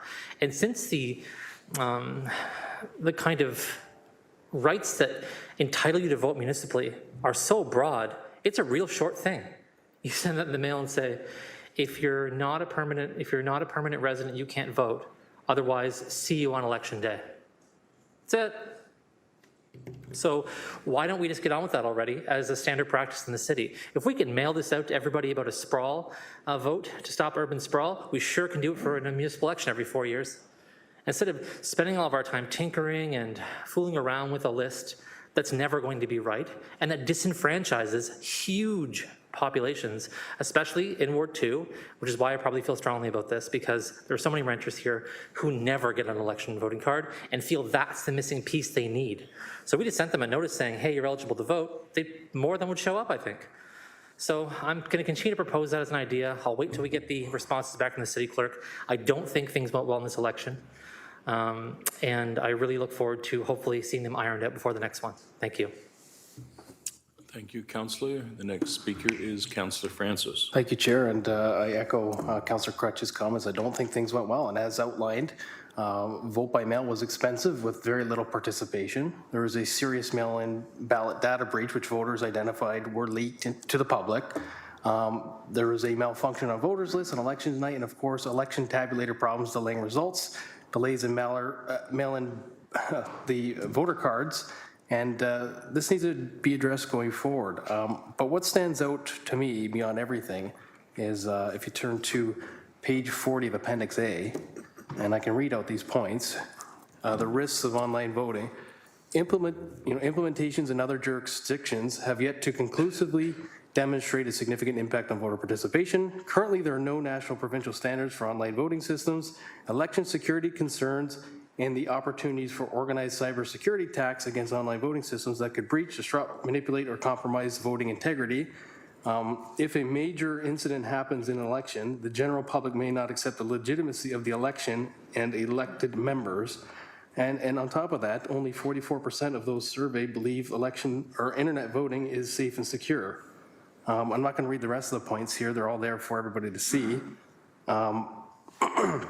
But count me as opposed to this once again. And unless we can prove beyond a reasonable doubt that it is safe and secure, I don't think we should be going down this road. My questions are regarding the bottom part of this page, though, in terms of finances. And I guess to Mike, General Manager Zagaric, I'm concerned about the budget section of this audit. Can you provide to me spending of the 2018 election compared to the 2022 election? Thank you. GM Zagaric.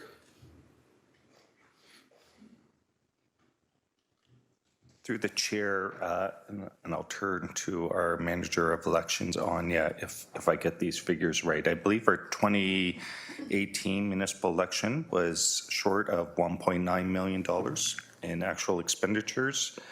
And for 2022, and Anya's just making her way to a microphone, approximately $2.5 million, I believe, in actual expenditures for the 2022. I do want to note that there were some enhancements made in lead up to the 2022 election. Staff presented some business cases of approximately $400,000 in 2020 to council at the time to provide additional funding in support of the delivery of the general election, as well as some indexing as it relates, recognizing that we fund the election. Election occurs every 4 years, and so we tax taxpayers annually 1/4 of the projected cost for delivering the budget, and those proceeds go to a reserve, and then we have the sufficient funding come the end of year 4 to deliver the municipal election. But I'll ask our manager of elections in print office, Manager Ledbetter, if she can just confirm the 2018 and 2022 election expenses. Thank you. Manager Ledbetter, please. Okay. Through the chair, so the expenditure for 2018 on the election was from reserve and the operating budget, approximately $2.4 million. And then looking at the most recent election, 2022, the expenditure was just over 2.7. Thank you. Councillor Francis. Okay, so I just wanted to thank you for that. I appreciate that. And just wanted to read this other part here, the 141. The OAG notes that it was challenging to obtain support for the $2.8 million budgeted amount that was provided to us by clerks. Essentially, what was missing was the buildup to the total election costs. We were able to obtain actual spending for the election broken down into categories and line item detail, and we were expecting to be able to compare that to a budget work on the same basis. Ottawa, for example, is able to report its variance in greater detail to the public. However, we were advised that the city would not be able to do so because there's no corresponding budget detail. The budget is based on estimated need, using prior election costs, adding in for new activities, anticipated cost increases, inflation, etc. Due to this approach, it is challenging for members of the public to obtain this information in an easy-to-do format. I just want to know, Is there a reason for this? Like, may I ask why this information was not included in the audit through you, Chair? Who wants to tackle that? So through the chair, I can start. And this would be the work that staff will take away over the next number of months in terms of reviewing the observations and recommendations of the Auditor General and report back with respect to how we can improve processes moving forward. I take it that the observation was that the budget isn't broken down into, for instance, cost categories. It could be employee-related or, staffing-related costs, recognizing it's both city employees and citizens who support the delivery of the election. It could be print material. We can look at the observation of the Auditor General and look at how we budget going forward for the next municipal election in order for, I'll describe it as reconciliation after the election in terms of what our actual experience was relative to what we were forecasting. Councillor? Well, yeah, thank you for that answer. And, we were elected on a trust and transparency election. That was the theme of this election. And I'd like to have more transparency for the public. Is it possible, through you, Chair, can we perform a financial audit of the spending of the 2022 election? Is that possible? Auditor General Brown, would you like to take a tackle at that first, please? Through the chair, it's possible to do a financial audit. It could not be our office. You'd have to get a licensed public accountant like the KPMG or something to do that if you wanted to do it. The issue for us is it wasn't a lack of confidence in the actuals. It was just the fact that the budgeting is not done the same way that actuals are presented. So it's not built up the same way. So to do a proper variance analysis, you have to have in your budget, here's what we predict our salaries, all the different line items that go into salaries, all the different line items that go into technology use or whatever it is. And that was very, very well presented in the actuals, but there was no comparator to budget. The budget was just a holistic number.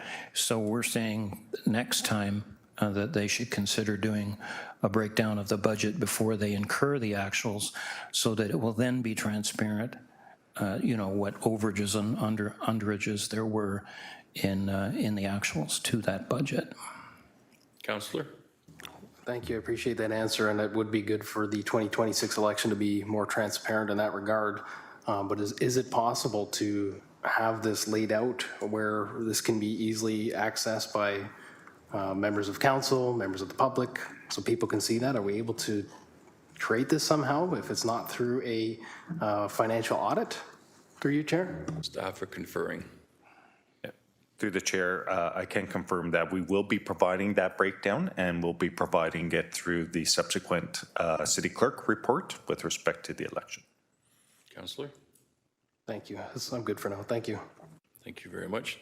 Councillor Alex Wilson, please.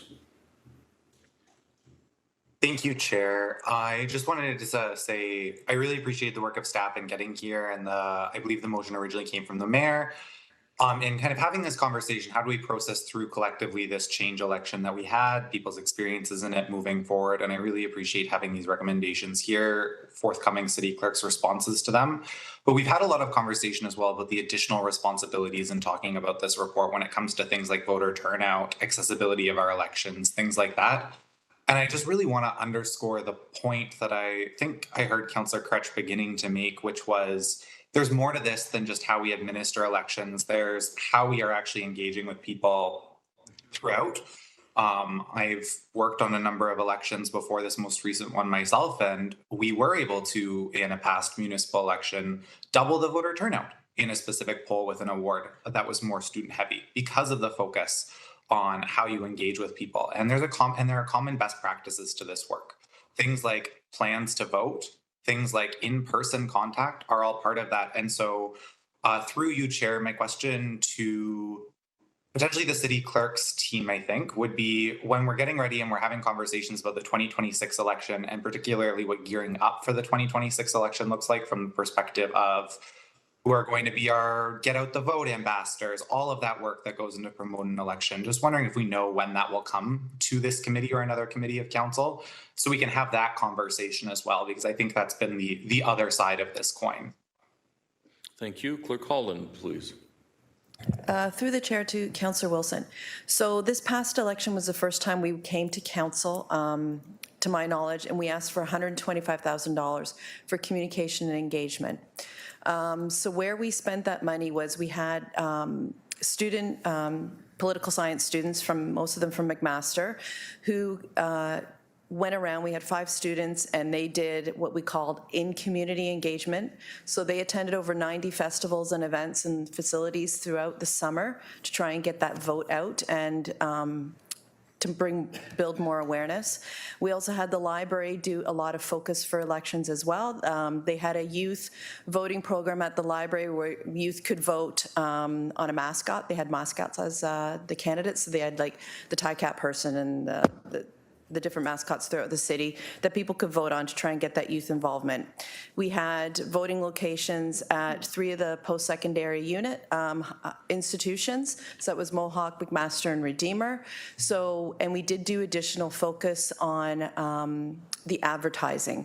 But I do absolutely think that there's additional focus that we can do, and we'll try and use the city's engagement team to do that. So we will come forward. If we think there's additional funding required, we will come forward to council to ask for that funding. Thank you. Councillor? Yeah, thank you. And through you, Chair, I do appreciate the response. And I guess the point I'm making in this is that there are best practices to this work. That we know that some of those best practices involve encouraging folks to have in-person conversations with those in their networks. More social media and event-based attendance things are good, but they are lower on the ladder in terms of what is effective at getting out the vote. And so without getting into operations, I just maybe want to make that point quite clear that there are evidence-based, well-researched best practices that exist. And I know our engagement team is doing a lot of really important work to re-examine and bring in best practices to all of our engagement work. And so I would hope that this is one of the areas that we look at what those best practices are as well. Just kind of a final comment on this report is, I think this is an ongoing conversation, and as we move towards 2026, as we get those clerk responses back as well, I think we can keep having this conversation. But what I've heard today from most folks who have spoken is a real willingness to get this right, a real intention to be accountable and to be transparent, and an understanding that we as a city have some work that we can do, despite where we may rank with comparative cities, to do a better job. And I think that's a really great consensus that I'm hearing around the room. So I appreciate hearing that today, and thank you, Chair. Thank you, Councillor. Next speaker is Councillor Maureen Wilson. Thank you, Chair. I'll cede the floor. Councillor Alex Wilson took the conversation in the direction I was hoping it was going to go. Thank you. Thank you, Councillor. Any further first-time speakers that I'm missing? Seeing none, Mayor, if you wouldn't mind taking the chair, please. Absolutely, please go ahead. Thank you. So my first question would be, given that there was a failure of the dashboard, and this is specific to enabling elected officials or candidates to pull up the database and see who's voted and who hasn't voted and do all of that work. Was there a contract with this company? And what did the contract say about failure to do what they said they could do? Through the chair to Councillor Clark. So within the contract, I don't have it in front of me, but there were stipulations around what I would call system availability percentages. They did not meet those, and we have been working with legal on a conversation with the vendor to make us whole. Thank you. That is good to hear. Mayor, the other question I had was about the election list itself. Do we have any idea how many changes were made to that list? So electors noticing, for example, they got a card in that showed the previous owner or something to that effect, and they wanted to get their name. So how many people reached out and said, can you put me on the list and my son or my daughter, et cetera, et cetera? Clerk Do Holland? we know that? I'm just going to call Anya to the microphone.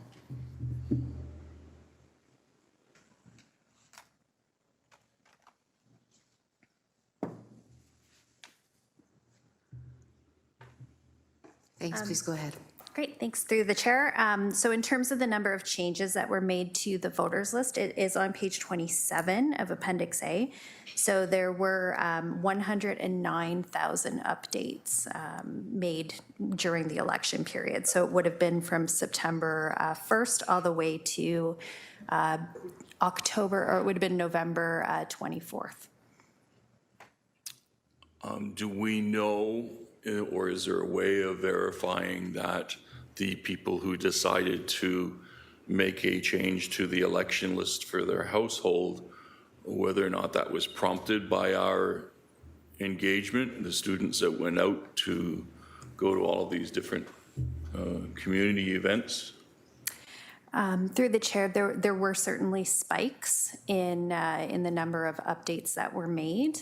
We do have data from MPAC that indicate all of the changes that happened prior to the city receiving the voter ownership over the voters list. And anecdotally, our spikes were higher than a number of municipalities, but I can bring that forward in our report. Thank you, that would be very helpful. And just a quick comment. We've gone through a number of these elections, and inevitably, Mayor, at the conclusion of every election, there is concern about the voters list. And we hear the anecdotal stories that the voters list still has people on it that had died long ago. We have dueling addresses for different residents. We've had this on an ongoing basis. So I'm glad in a way that the province has stepped up to say, okay, we're going to fix this. The proof will be in the pudding, is the expression. It is a big job, but I think the engagement that our municipality did actually helped to get more people on the voters list or to make changes to the voters list. 105,000 individuals, that's a significant number. So I think what we need to do is continue doing that type of work. I was concerned about some of the things that went wrong in the election. Some of it was staff-driven because we had unexpected turnover, twice, I think it was. And we had that failure with the computer system itself, which our staff are working on. I don't think there will ever be an election where everybody in the community says, good on you, that was a good job. It's not going to happen. But we need to aim to improve every single election. If we fall back on our laurels, we will see a gradual decline in the voter response. And so we need to be mindful, not necessarily aggressive, that we need to continue to find the ways and means to improve voter turnout. And I think our staff did it this time. It helped. I think more of the same will also help, and look at other options. Are there opportunities to have almost a meet and greet in different wards so that people can come in and see you and have a coffee and get answers to some questions? I think that in-person interaction is crucial to building the database. I also think that we will continue to have issues of trust in our community if we can't show improvement in the voter turnout and improvement in the voting system. So I'm pleased with the report, Mayor. I'm glad that there's going to be another report to show us exactly how we're addressing those recommendations, and I look forward to that. I'll take the chair back. Thanks, Councillor Clark. Can I speak for the first time? I'm sorry I haven't identified through the proper Please, process. go ahead. Similar to what I said earlier, sometimes it's hard to go through a rigorous process to get to some of the solutions when the frustrations that we hold can get us quite worked up. And so I just want to say this kind of a dialogue and discussion is very, very helpful and productive. And I'm very, very proud, frankly, of the council members and the way that we're having this conversation. It's extremely important. I think we all would agree, all of us in this room and probably throughout the city, that anything and everything we can do to be more transparent around our elections, to identify and address some of the not only shortcomings but also opportunities going forward is exactly the job that this council is seized with, and this committee is seized with, but it can't be done without the work of the professional staff that we have working for the City of Hamilton. So I just want to once again say good work to everyone, and thank you. Thank you, Mayor. Councillor Cretch, second time, please. Thanks, and it was a couple of things that you'd said, Chair, that I wanted to anchor into a little bit. Voter turnout's the thing. We want to get people to come out, and we're not doing it. And I get that everybody else is also not doing it. It seems to be a systemic issue. People aren't getting people to come out. And I like that example that was given by Councillor Alex Wilson, because we also did some of this targeted analysis. I ran in 2018 and had obviously information and thought, okay, how can we improve some of the outcomes in terms of where voters are getting and how can we engage more? So for instance, this time around, I spent a lot more time in apartment buildings because of just how many apartment buildings are in Ward 2. We also heard from the Metroline study that the very top reason, tied for second with, I think, some of the apathy there, was that there was a barrier, physical or otherwise, for people getting there.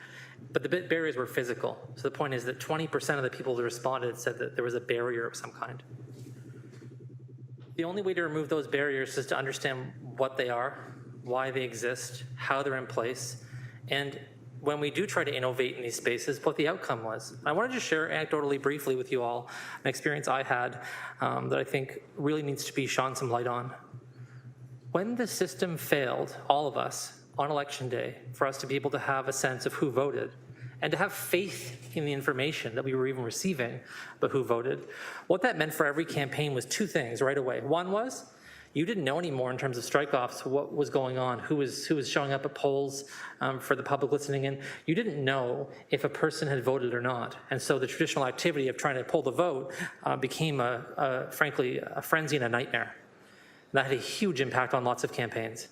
Now, some of us had backup plans for that. Great. But the second thing that it meant was that we never, ever got a really electronic version of the voters list. Never. And that meant, and I'll tell you what it really meant, it meant a series of, frankly, unbelievable hurdle jumping on my part in terms of understanding to be able to figure out how to access that information manually. And then for my staff and I to try and figure out, in concert with the city clerk's office, to go down for an appointment to look at this tome of a thing, and then to take pictures of pages with 7,000 plus voters on them. Now, thankfully, the internet is real, and we can take those pages and we can put them into Excel spreadsheets pretty quickly, and then you have to verify the data. Still not done. Still not done. So I have no idea if the work we did to be innovative was even effective. So I spent this time in apartment buildings. Did it matter? Should I have changed my strategy? How does that impact us? How can I have those conversations with voters? How can I talk about what I failed to do? How can I talk about what I can do better next time? And how can we as a city learn about ways we can be innovative here in the approaches we take to ensure more and more voters come out to the polls? So that kind of data was absent because of this failure of the system, and there being no remedy for that failure. Of course, the province has now changed legislation, so it's even more difficult to do so. And I was lucky, I think I'm maybe the only one here, to have got in before the December 23rd deadline to get pictures of those things. So I at least have them, and I now know to some level of confidence. But a lot of part of this too is things get destroyed, ballots are destroyed, this is destroyed, all these timelines collide with one another. So I think going forward, and again, I'm going to wait till we get the clerk's response on this because I think it's very important to see the responses to these things and then to ask questions about them then. But we've got to deal with this confluence of municipal crashings, these different legislative crashings into one another that prevent us from really understanding what's happening. And I think we have to spend as much time as we can trying to get the vote out. And I really want to emphasize again that the gymnastics that we're trying to think through mentally about these voter cards, and even just the recursive laughter from my colleagues in terms of recognizing all the hilarious situations that are going on with these voter cards, doesn't need to happen. Again, if the goal is to get someone to the poll and to identify for them whether or not they should be coming to the poll, that's an exercise. It's very easy to do. I can get someone to design that for you today.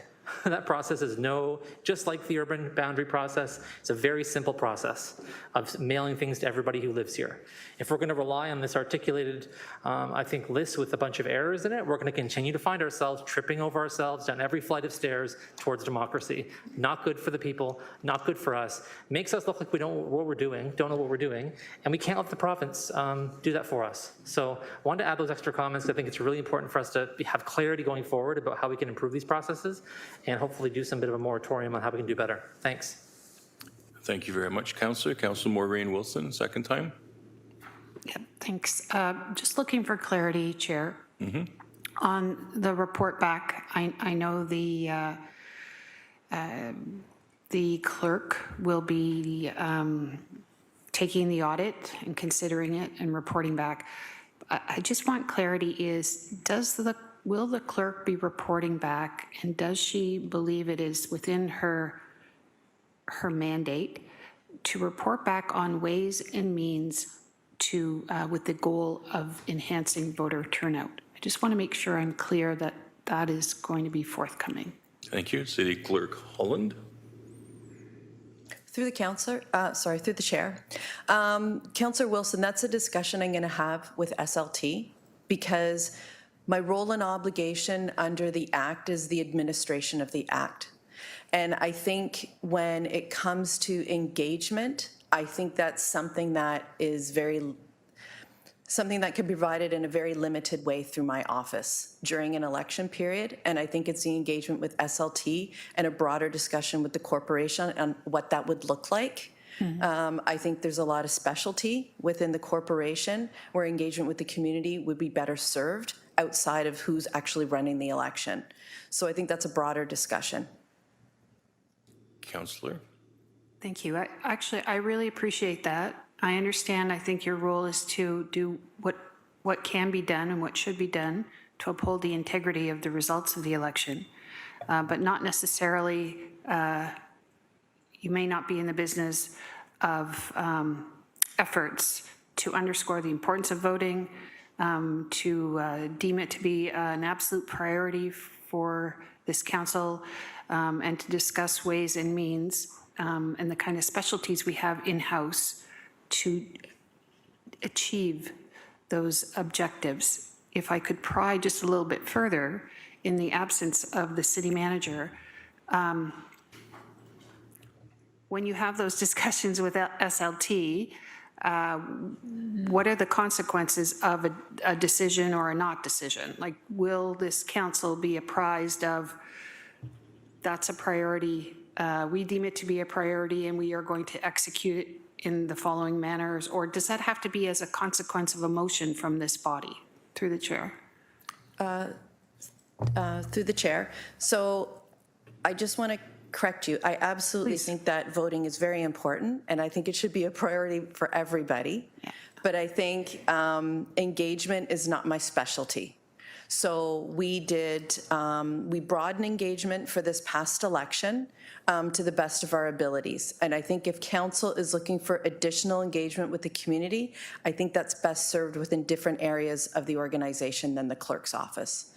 And I think when we have that discussion as part of the response will be, this is our plan, and this is when you're going to hear back from us on that decision. So I only have 3 months to come back with a response. So within that, it'll be timelines that we'll be meeting. So council can absolutely expect that with every decision, if there is a budget impact or resource impact or a signed bylaw impact or a corporate use policy impact, it will come before this body as a decision. If there's a decision from me that, no, we're going to keep everything the same, council will be aware of that. As far as engagement goes, that is not the direction we're going to be going, though. So you will hear back from me on what our plans are for engagement and how that will be instituted differently for 2026, but not necessarily through my office. So I guess the question is, would a motion from this committee directing the senior leadership team to explore all options to improve voter turnout, would that not be appropriate?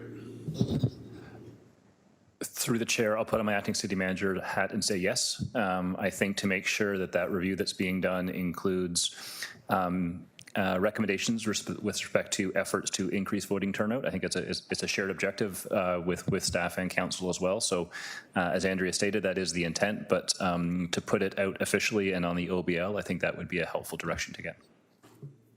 So council, at the appropriate time, you can move that motion, Thank you. and then we can make sure that it gets done. Okay? Thank you. If I may, I would just like to, I really appreciate Cameron, or Councillor Crutch, offering that insight into what he had to do and what he did. And just my own anecdotal experience, you know, it used to be, Chair, that there was an in-house superintendent in every apartment building. And there was a way in which to engage and a way in which to gain easier access to the building.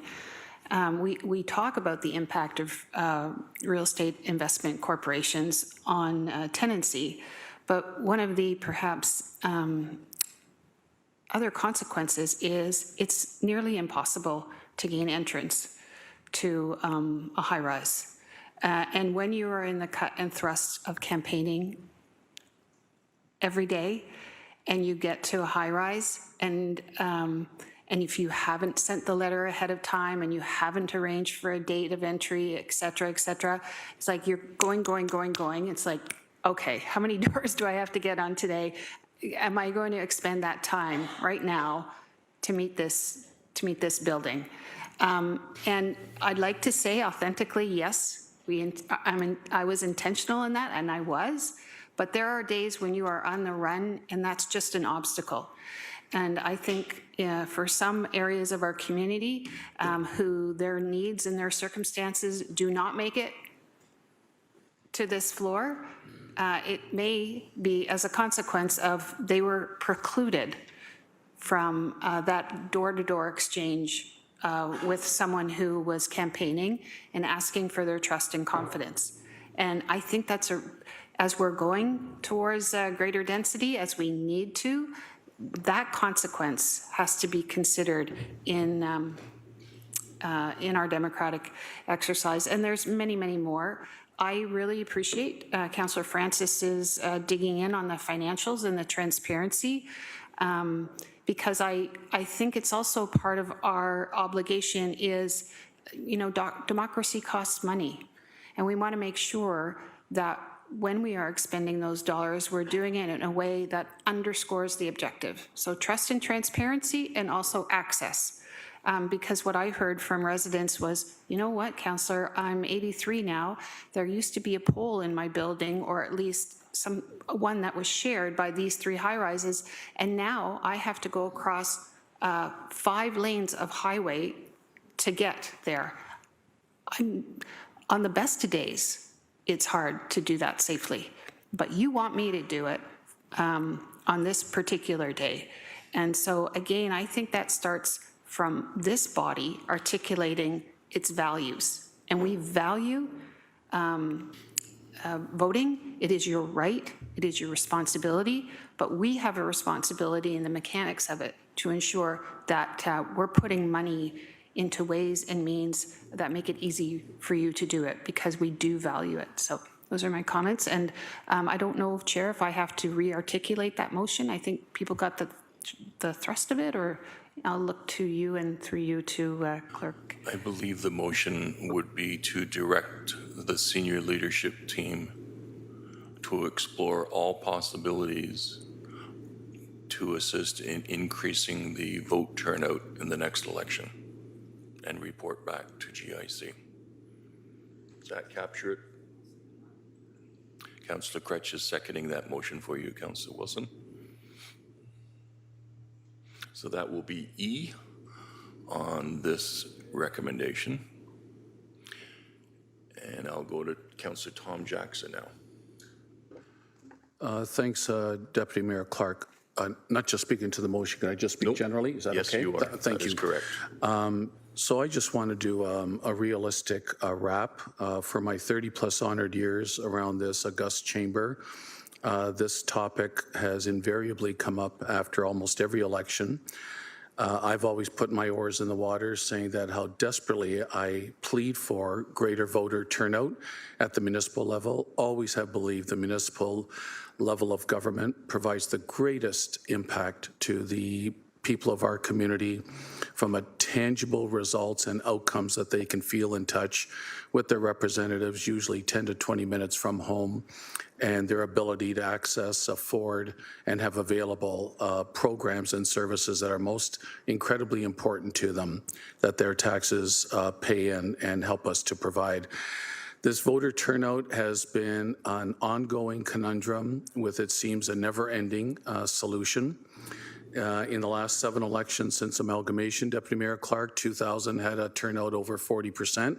Of course, that was the amalgamated election, which primarily in the suburban communities caused more than average, a disproportionate amount of people coming out to vote. Didn't matter the reason, just glad more people came out to vote.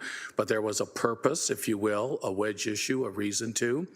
In 2010, we exceeded 40% as well, Deputy Mayor Clark, and that was, of course, the stadium issue that took primary focus and caused most of the conversation and debate at that time. Otherwise, we have for 3-4 decades, maybe longer, but I'll speak from my time, pre and post amalgamation, we've hovered around that 3rd to 35% average. Feds are fortunate if they get 60 to 70. Province are fortunate if they get 40 to 55. Last year, 44%. Last federal election, around 58, 60. And here we come in again around a third, 35%.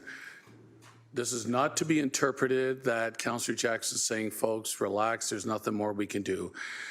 I'm just providing a dose of reality. I want to encourage and put in place as many measures as we can to increase voter turnout, whether win or lose, doesn't matter to me. I want more people to vote.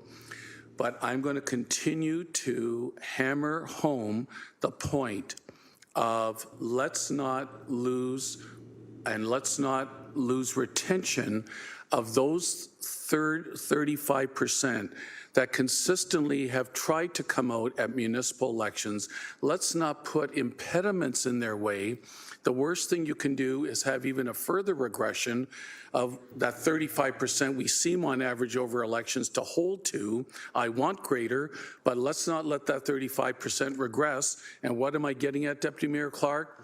The ability to have polls available, opening on time, the mail-in ballots, no issues whatsoever, the voter lists up to date, no problems with MPAC, and always having to scurry around to get people to once again sign the amended forms to get on the list, which absolutely is an insult to them. So my point being, I think the Auditor General has driven home today what we need to do to make the problems of the past corrected, so at least retain the voters we have. And let's hope everything else we've talked about today with the report forthcoming down the road in a few months will help in 2026 increase the voter turnout. Thank you, Deputy Mayor Clark. Thank you, Councillor Jackson. Okay, so can we have what will now be item E on the screen? And this will be an amendment to this report.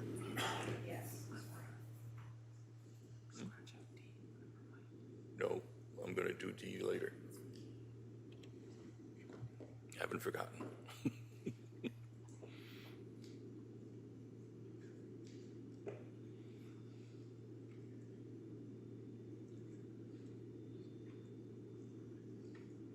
That the senior leadership team be directed to explore all possibilities to improve future voter turnout and report back to the General Issues Committee. Councillor Maureen Wilson, please. Thank you. Through you, if I could ask perhaps the acting city manager for comment. I would always assume it'd be easier for there to be one person responsible. Would it make sense because SLT report to council through the city manager and I think community outreach is in the city manager's office? Would it be preferred to have the city manager identified as opposed to a senior leadership team? Through the chair. GM Thorne? Through the chair, 100% supportive of assigning this to the city manager, and you cannot tell her that I said that. Thank you. Yes, that would be, I think that would be the appropriate direction. Mr. Thorne is leaning into that acting position. So let's do that friendly amendment. Thank you. Perfect. Any further comments on this amendment? It is moved by Councillor Maureen Wilson and seconded by Councillor Cameron Crutch. Seeing none, let's have the vote on the amendment, please.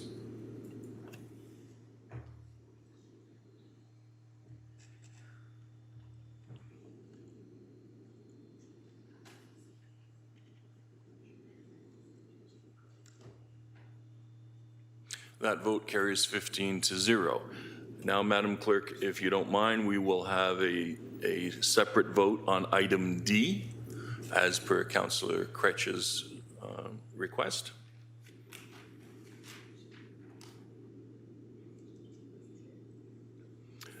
D is, yes, that the General Issues Committee Outstanding Business List Item 2023 respecting the audit be considered complete and removed. He's requesting that it stay on the OBL. This is just on D, and then we will do overall. Questions? Councillor Maureen Wilson. Thank you. So, Chair, to you, if we were to vote no on the recommendation, and that carries, it stays on the OBL. That is correct. Thank you very much. So if you want it on the OBL, vote no. If you want it removed, vote yes.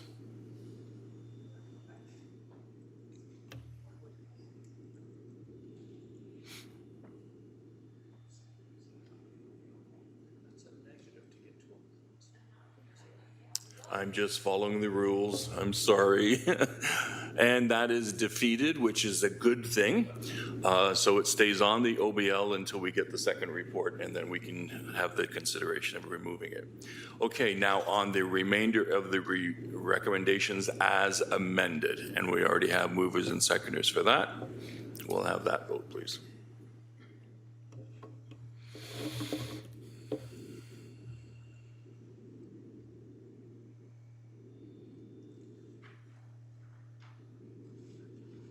And that vote carried 15-0. Thank you. So now we're moving on to item 9, which is the consent items. Item 9.1 is the revised Board of Management for the International Village Business Improvement Area, BIA PED 23100, wards 2 and 3. May I have a mover and a seconder? Councillor Crutch is moving it, and who's seconding it? Councillor Wang, thank you. Any questions or comments on the report? Seeing none, we'll call the vote, please.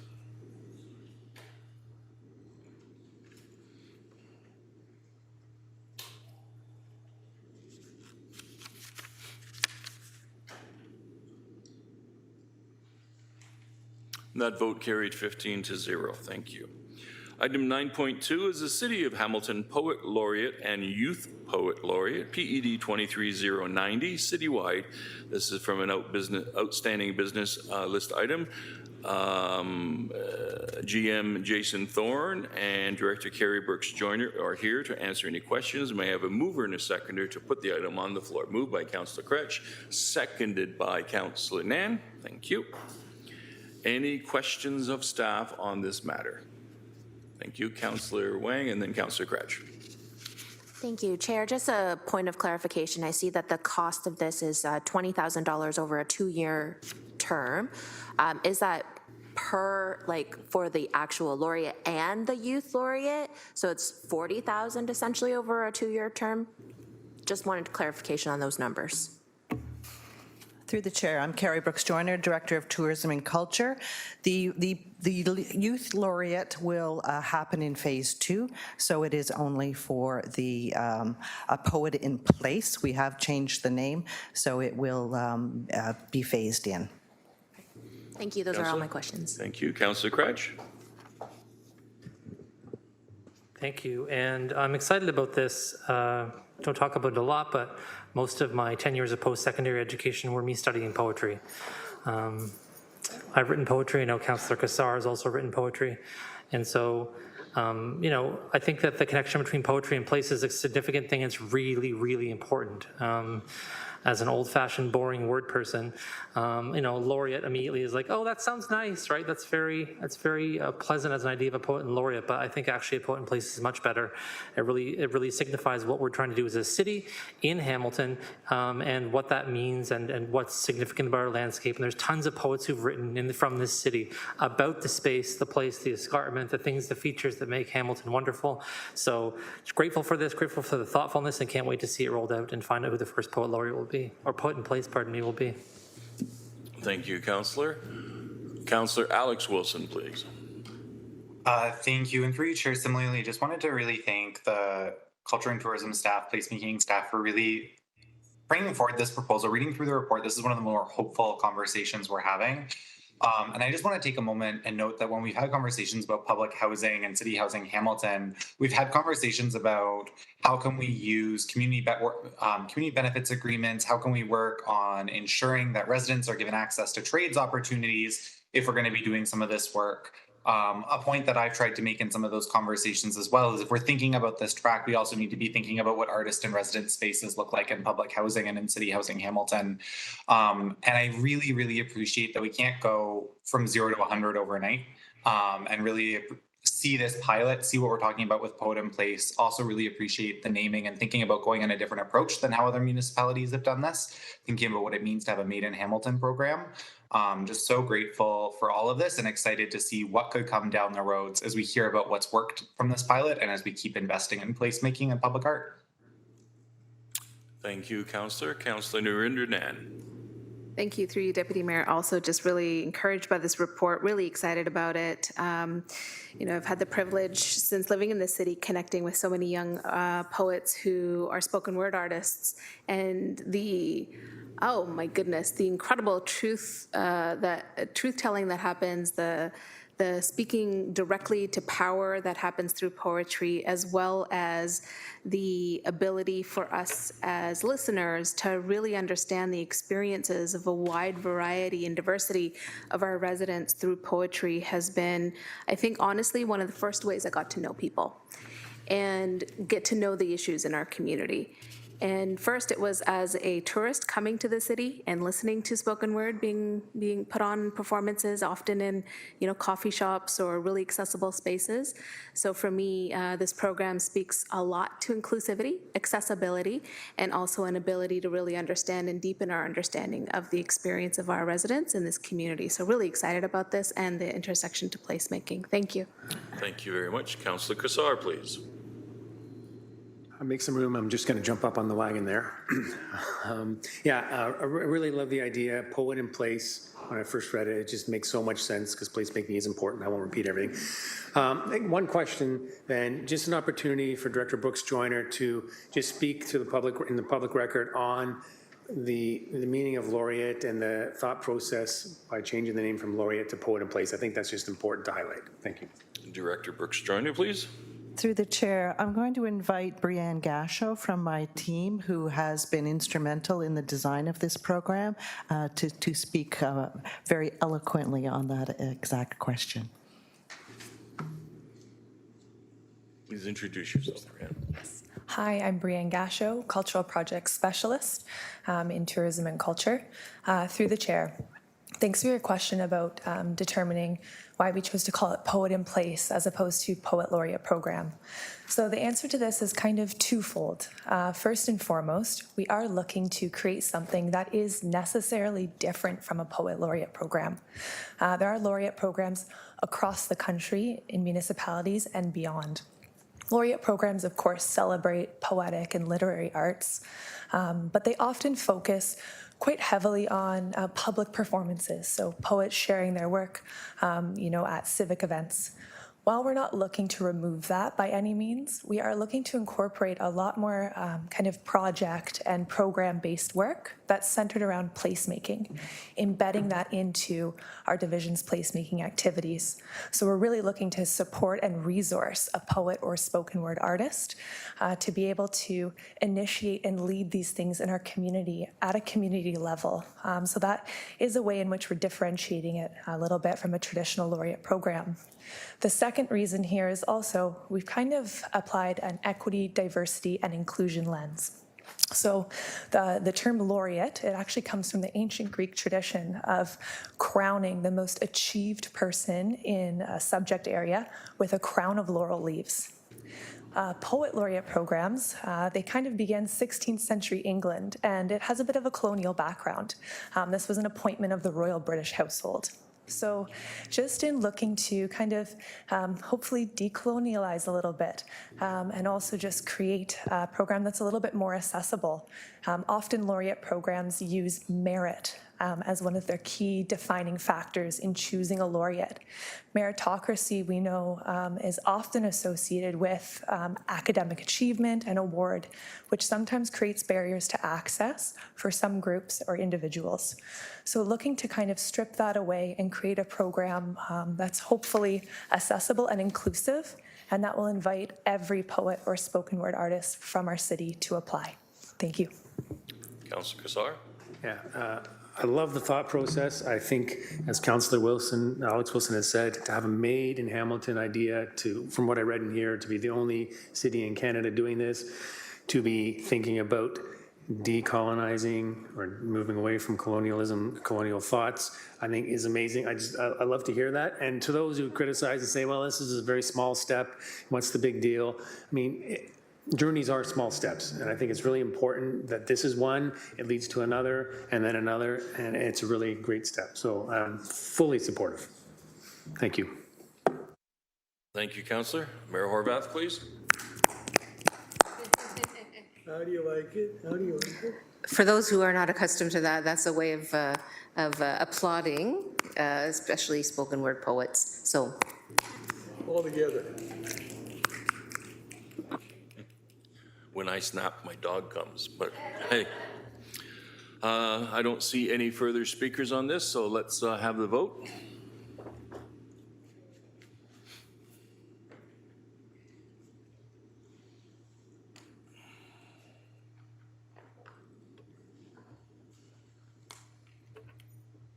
Thumbs up from Councillor Mark Tattison.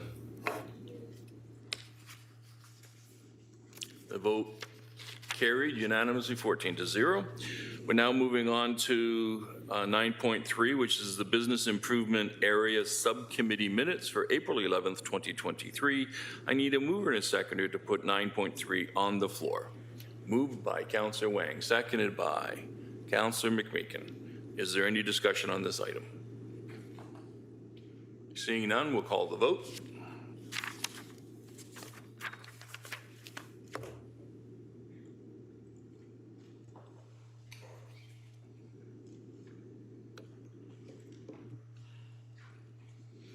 And that vote carried unanimously, 15-0. Item 10.1, this is a discussion item, Hamilton Water and Wastewater Customer Assistance Programs, FCS 23045 citywide, and it is an outstanding business list item. May I have a mover and a seconder to put 10.1 on the floor? Moved by Councillor Maureen Wilson, seconded by Councillor Nan. Is there any questions or discussions on the item? Councillor Maureen Wilson, please.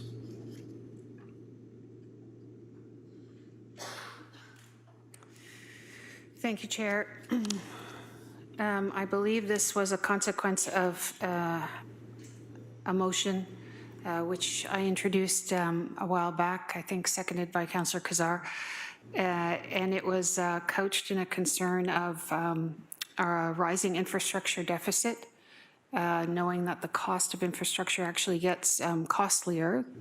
But the last budget, I think rate budget we had, noted an increase in delinquency, for lack of a better word, with respect to water. So I would really appreciate an overview of the report from staff before I commence my questions. Thank you. Who's going to be dealing with this? Yeah, so through the chair, Brian McMullen, Director of Financial Planning and Policy in Corporate Services. On the line, we have John Savoya, our Senior Policy Advisor, who is the author of the report and gathered all this information in the report. And we can have John go through a bit of an overview of the report. Thank you, sir. John? Through the chair, John Savoya, Senior Policy Advisor for Corporate Services. As Councillor Maureen Wilson indicated, this did come out of the last rate budget. And so just as a little bit of background or a reminder, page 2, I speak to that we routinely, as part of throughout the year, and of course report during the budget process, we speak to ratepayers' ability to pay their water and wastewater storm bills. And generally, we look at ability to pay as really a function of your income relative to your cost of living, and so therefore those with higher incomes are able to handle their fixed costs such as housing, taxes, utilities, and other necessities. However, we have been looking more and more at a way to measure affordability as we look at the water bill delinquency rates. And so per the city's policy, when an unpaid water, wastewater bill remains unpaid after 60 days, it gets transferred to the property's tax roll. So we have seen over the last 5 years or so that those the number and the value of those tax roll transfers have more than doubled. We experienced nearly 20,000 tax roll transfers in 2022. That equated to $4.4 million. And 90% of those arrears are associated with residential accounts. So these wouldn't be multi-residential or ICI. These are single residential accounts are accounting for 90% of these arrears. And so with the last rate budget, the rate increase for 2023, the average residential water bill now stands at around $877. And as noted in the last rate budget cycle, the forecast is for an average of 10% combined rate water, wastewater, storm rate increases from 2024 through 2032. That will essentially double that annual water bill for that average residential consumer of 200 cubic meters annually from that $877 to nearly $2,100. So that, of course, leads to a lot of concern around are we going to see even more arrears transfers? And so driven by the motion that was passed back in January, we looked at what programs, policies, initiatives that we have in place to help Hamilton residents with water, wastewater related costs, and specifically around arrears. And so the report contains a number of different these policies and programs that are in place. I won't go through them. I would say that many of them are unique to Hamilton. We've been a leader in many of these areas, and I think it's quite impressive the amount of support we do provide residents, whether it's replacing lead service pipes or dealing with basement flooding or with water leak adjustments on their water bill, or just simply with payment arrangements. So we do have a wide array there, but specifically around arrears. The rate budget has an expenditure line item in there entitled Utility Arrears Program, and that's been in place since 2003, and it's been a $500,000 allocation for well over a decade now, annually. And that has been gone towards a program that is administered by the Housing Division, And since 2013, it's actually rolls up under their housing. Sorry, I just lost it here. Housing stability benefit. I'm sorry. So through that program, they provide arrears assistance. The arrears assistance that they're providing to residents is related primarily to electric and natural gas arrears. The trigger point generally is service disconnection, or actually the service has been disconnected and then they have to pay arrears and maybe even security deposits to the utilities to get the services back. As I mentioned earlier, in the case of water and wastewater, service disconnection is not part of the city's arrears policy. We simply transferred to the tax roll. So the 500,000 allocation has been primarily going to address or provide relief for arrears related to electric and gas. And so we did a cursory review of what other municipalities offer with respect to water arrears. And so a number of Ontario municipalities do offer water and wastewater credit programs for low and or fixed income residential customers. So we don't have such a program. We do have that for property taxes, as I'm sure most council knows, that I think it's offered $210 currently for a senior property owner that is income tested. And so what we're recommending in this report is that we look at, could we introduce such a program or a rebate for Hamilton residents similarly, and that we would consider repurposing the 500,000 that's funded from the rate budget towards this type of program, and housing division would have to come back and identify what the needs would be to continue to support electric and natural gas arrears assistance that would end up being part of their 2024 levy budget request. And I guess that's the summary that I can provide here. Thank you. Councillor Wilson, supplemental. That was an excellent summary. Thank you so much. I have two questions. One, I asked gingerly. I'm not sure I understand what appears to be on page 5 of your report, Mr. Savoy, in reference to Ward 12. It speaks to income, but it also speaks to arrear, and I'm not sure I understand the point that is being made there and how that will inform the recommendations forthwith later down the road. Thank you. Senior Manager Savoy. Through the chair. So I would refer to table 1 on page 6. So we, through the assistance of taxation, we were able to look at 2022 the arrears tax roll transfers by ward, which is something that we've been struggling to be able to do. And in doing so, we were able to see the transfers, see the dollar value, and then we were able to, the available income that we have by ward is 2015, as you see there on the far right.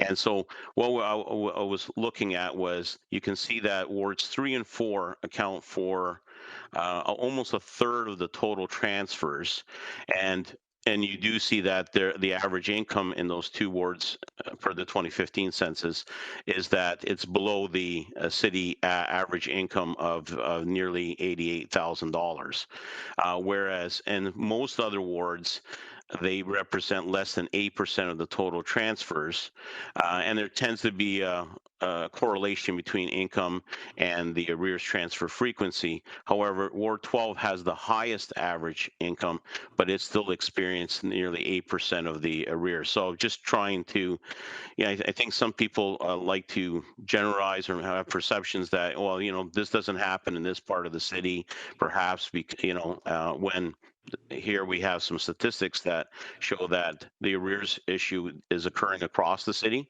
I would note that in some of the wards there's less water accounts, so we would probably expect to see less transfers. But in the case of most of the wards, you can see that generally they're between 5 and 8%, but we do have 2 wards that are accounting for a disproportionate share of the transfers.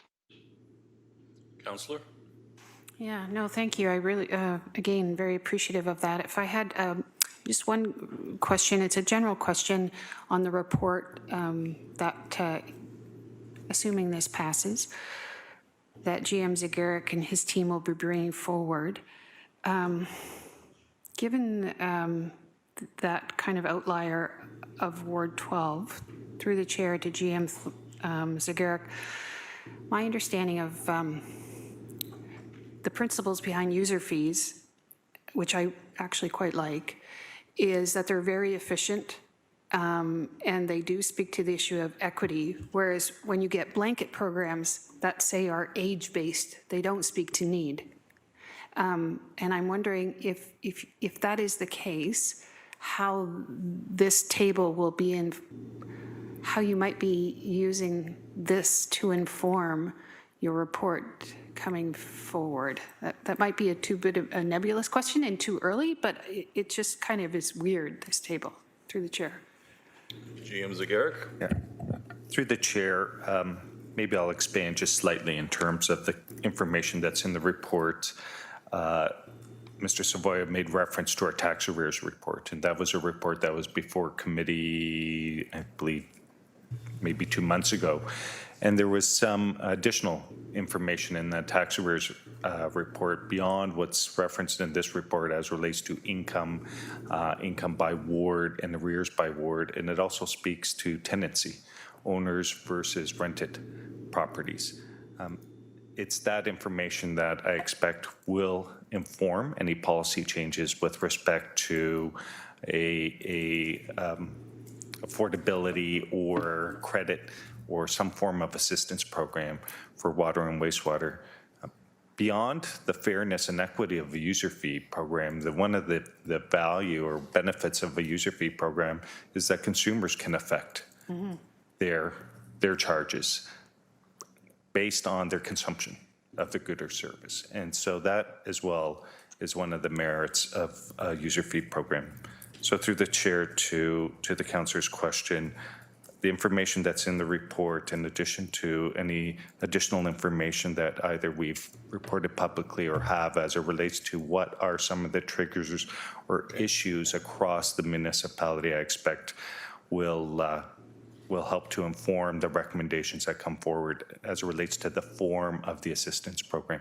Final comment I'll make note of is, and for those councillors from the previous term of council, you may recall that during COVID and with all the financial assistance provided to citizens during COVID, our arrears decreased in those years because households had more income to meet their obligations.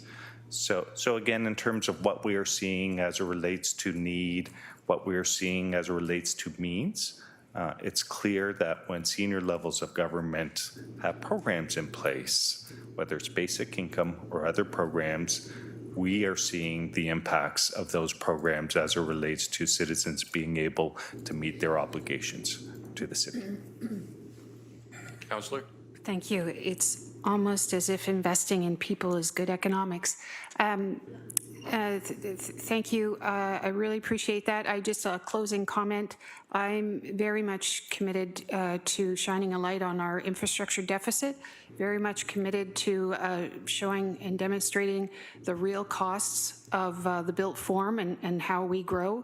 I do not think we can afford to step away from our lean into asset management and strategic investment. I think we have to keep investing in our water and our water system. We absolutely have to. It's part of also climate resiliency, but we have to be very surgical in how we're assisting people in as we move forward on this real journey, because the cost of failing to do that is going to balloon, and that's not fair to future residents. Thank you, Chair. Thank you very much, Councillor.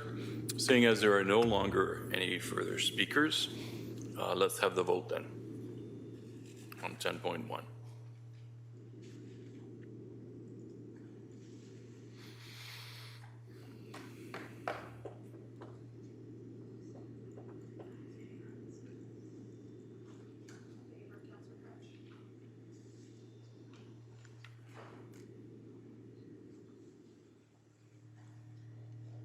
Councillor Crutch, are you supporting? Yep.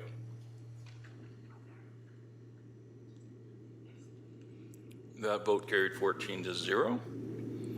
We are now moving on to 10.2, the City Manager Performance Review Process, HUR 23010 citywide. Please note this report is respecting the review process and not the city manager's performance. Should the committee wish to get into specifics around the city manager, this would be a closed session and as per the Municipal Act.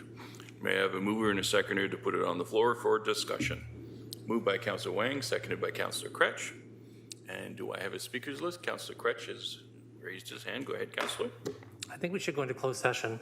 I think we're going to be discussing as part of the recommendations a couple of identifiable individuals, including members of staff who are supporting the process. So I think it does make sense to go into camera to discuss this, or discuss some of the recommendations at least. Whatever can be discussed in public, great, but I think that at least a portion of this discussion has to happen in camera. I'm happy to move it when the moment seems cool. Okay, and just to clarify to the public, we're not going to be discussing the performance review process, which would be a public matter for discussion. This would be personnel, and it would be under the Municipal Act, personal matters about an identifiable individual, including municipal or local board employees. So I would suggest that we defer this to the in-camera portion. Madam Clerk, does that make sense? So, Councillor Crutch, if you can move a motion to defer it. Do I have a seconder? Councillor Spatafora. Thank you, and we'll have the vote on the deferral to the in-camera session.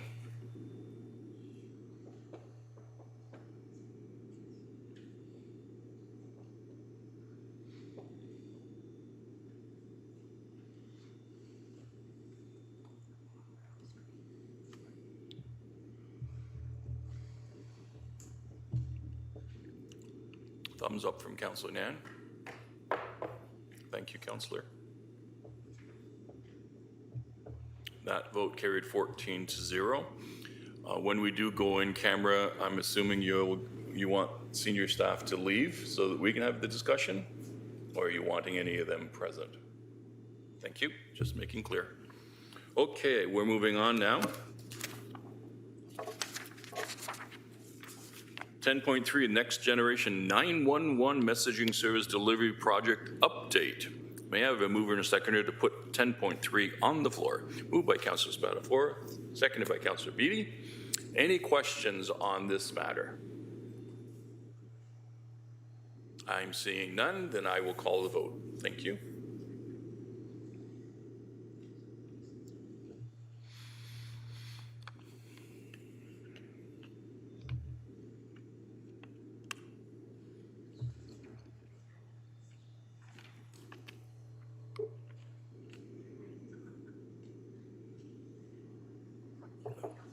Councillor Nan? It's okay. I did that twice today. I pushed yes, but didn't push send. And that carried 14-0. Thank you very much. We're now moving on to item 10.4, which is the West Harbour Development Subcommittee Report 23-002, May 23, 2023. May I have a mover and a seconder to put 10.4 on the floor? Moved by Councillor Spatafora, seconded by Councillor Crutch. Are there any questions about 10.4, the West Harbour Development Subcommittee Report? Mayor Horvath, please. Thanks, Chair Clark. Just wanted to let folks know that I'm going to actually ask Councillor Spatafora to take over chairing that committee. Giving him the experience as a chairperson is, I think, a good thing. That motion will come to council. I just wanted to give folks the heads up today. Ooh, a promotion. Thank you, Mayor. Okay, any further discussion on the item? Seeing none, then let's have the vote, please.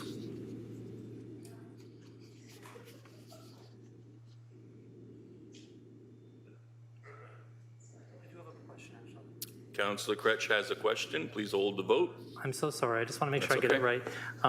Mayor Horvath, didn't we select vice chair and chair at the actual committee itself? And so wouldn't we just remedy this at the next committee meeting?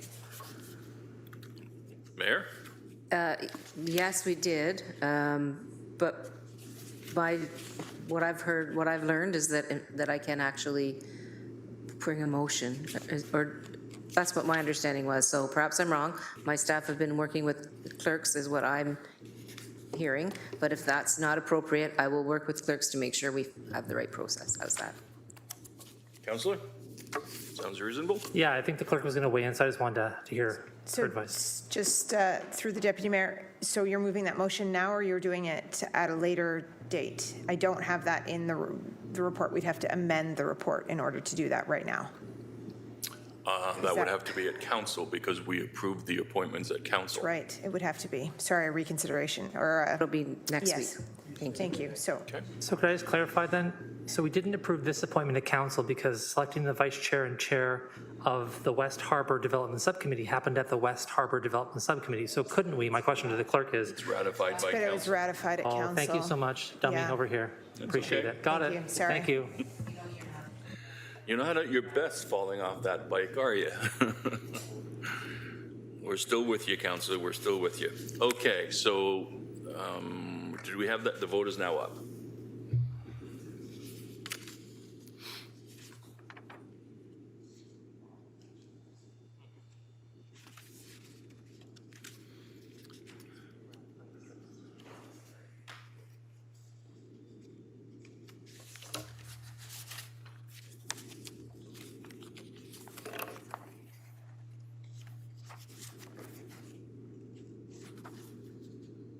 That vote carried 14-0. Thank you.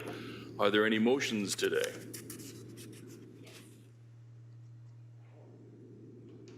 To whom? Sorry.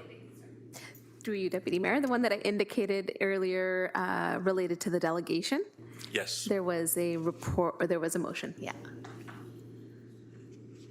So it's before committee, and it's evolved over the conversation that we've had in terms of trying to capture the points that were raised by staff and the responses by, points raised by committee members and then responses from staff received. So in the background via email, the therefore be it resolved becomes a three-parter. Part A would be to identify options for best practices and standards of procedure that clarify how equity-related complaints that relate specifically to experiences that are systemic in nature can be acted upon and reported on, and that to be reported back to General Issues Committee. B, as part of their report back no later than Q4 2023 respecting an updated harassment and discrimination prevention policy, that staff be directed to include an overview of best practices and standards of procedure that address how equity-related complaints involving the public as part of the delivery of city services that relate specifically to experiences that are systemic in nature can be acted upon and reported on.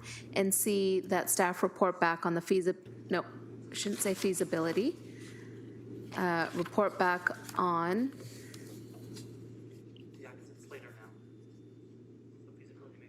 It is feasibility? My apologies. Report back on the feasibility of introducing an independent office of a Hamilton ombudsperson as part of the city staff 2024 work plan in advance of the 2025 budget. It's moved by myself and seconded by Councillor Crutch. Councillor Crutch, thank you. And to the public, this motion came out of our discussion on 7.1, which was a delegate's presentation to this committee. Is there any discussion on the motion? Councillor Cassar? Thank you. Madam Chair, sorry about that. Yeah, I'm supportive of this. Just a question on clarity, and maybe it's the staff. In Part A, where we say how equity-related complaints that are also systemic in nature, is that clear enough to be able to do the work that's being asked here? So that's my only question. Thank you. GM Thorne? So through the chair, yes, and the councillor did consult and sort of on the language, so appreciate that. So as I read it, Part B is very specific to the policy that Laura Fontana had indicated is coming forward in the fall, very specifically related to the harassment and discrimination prevention policy. Part A, I read as being a broader area of exploration. I would expect that probably what we would do as staff is we may come back with a bit of a scope and approach as to how we would tackle A as a first step, so we can make sure that we're on the right track before doing any additional work. Thank you. Okay, I'm Councillor good. Kassar, you're good? Any further questions? Seeing none, let's call the vote, please.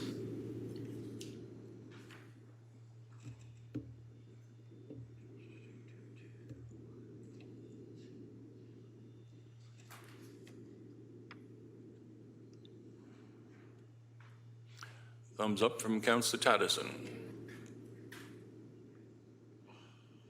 And that carried 14-0. Are there any notices of motion? Seeing none, we'll move on to item 13. 13.1 is the general issue. Any general information and other business is the amendment to the outstanding business list. And I need a mover and a seconder to approve those changes. Moved by Councillor Spatafor, seconded by Councillor Kassar. Are we good with those items? Councillor Kretsch? Just wanting to make sure that there's a reflection of the earlier motion will be amended to this so that the other thing stays on the outstanding business list. You know what I mean, right? So through the Deputy Mayor, that was part of the report recommendations and is separate from what gets approved in the amendments to the outstanding business list. So because it was defeated, it will remain on the outstanding business list separately from this vote itself. Thank you so much. Thank you very much. I see no further hands. Let's have the vote, please.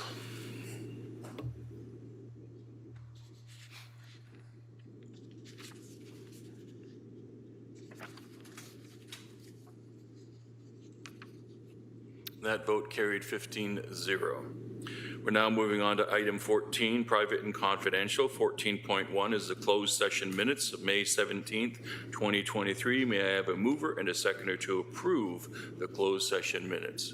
Moved by Councillor Spatafor, seconded by Councillor Wang. Thank you. Any questions on the minutes? Seeing none, let's have that vote, please, to approve the minutes.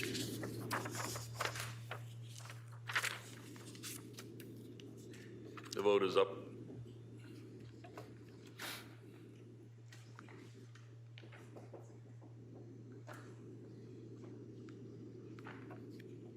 And that vote carried 15-0. I need a mover and a seconder to move into closed session. I need to read out the reasons why we're going into closed session. So it's moved by Councillor Kassar, seconded, sorry? Sorry, and just you'll also need to add in subsection B as well. Thank you. Thank you very much. Moved by Councillor Kassar, seconded by Councillor Beattie.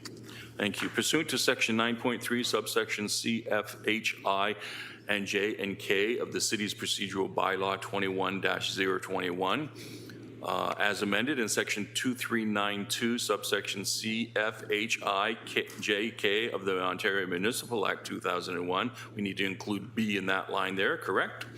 As amended, as the subject matter pertains to a proposed or pending acquisition or disposition of land by the municipality or local board, advice that is subject to solicitor-client privilege, including communication necessary for that purpose. Information explicitly supplied in confidence to the municipality or the local board of Canada, a province or territory, or a crown agency for any of them. A trade secret or scientific, technical, commercial, financial, or labor relations information supplied in confidence to the municipality or local board, which if disclosed could reasonably be expected to prejudice significantly the competitive position or interfere significantly with the contractual or other negotiations of a person, group of persons, or organization. A trade secret or scientific, technical, commercial, or financial information that belongs to the municipality or local board and has monetary value or potential monetary value, and a position, plan, procedure, criteria, or instruction to be applied to any negotiations carried out to be on behalf of the municipality or the local board. And we need that item B, which, give me 2 seconds. I know I wrote it down. Personal matters about an identifiable individual, including municipal or local board members or local board and employees. Whew.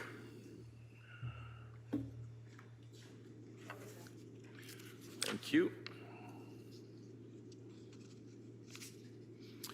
Members of the public are advised that during the closed portion of the meeting, the live stream will broadcast a closed session in progress screen. The broadcast will resume when the closed session portion of the meeting is complete.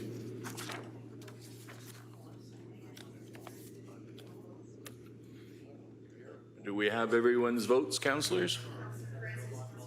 Councillor Francis is thumbs up. Councillor Nan is thumbs up. Councillor McMeekin, are you thumbs up or you have a question? Thank you. That vote carried 15 to nothing.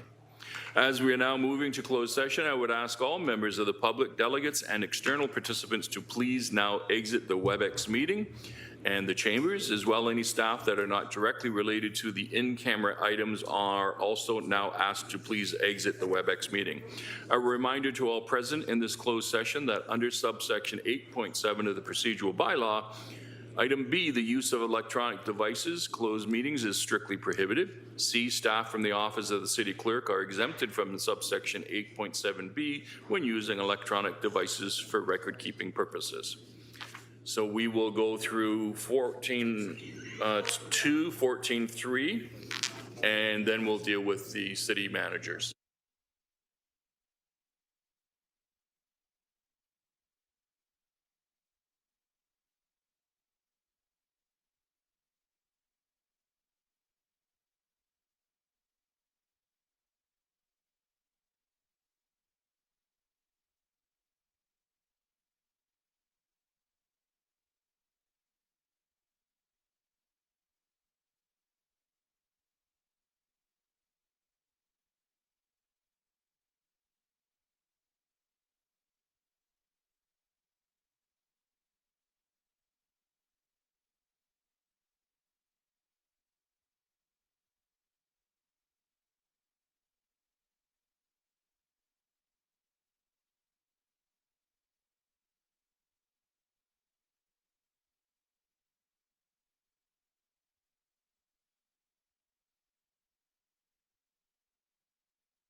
Okay, let me find my notes.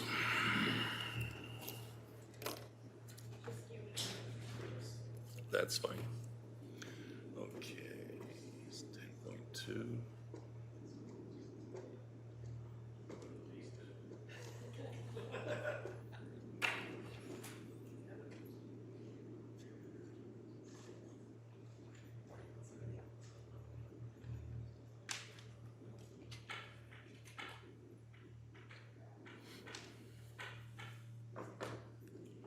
Come on in.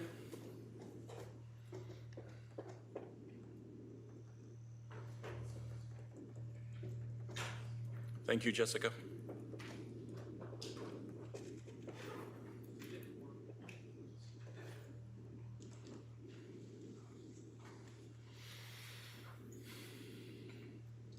Okay, Madam Clerk, I think we'll go to 10.2 when you come back out first, and then I'll deal with the in-camera stuff.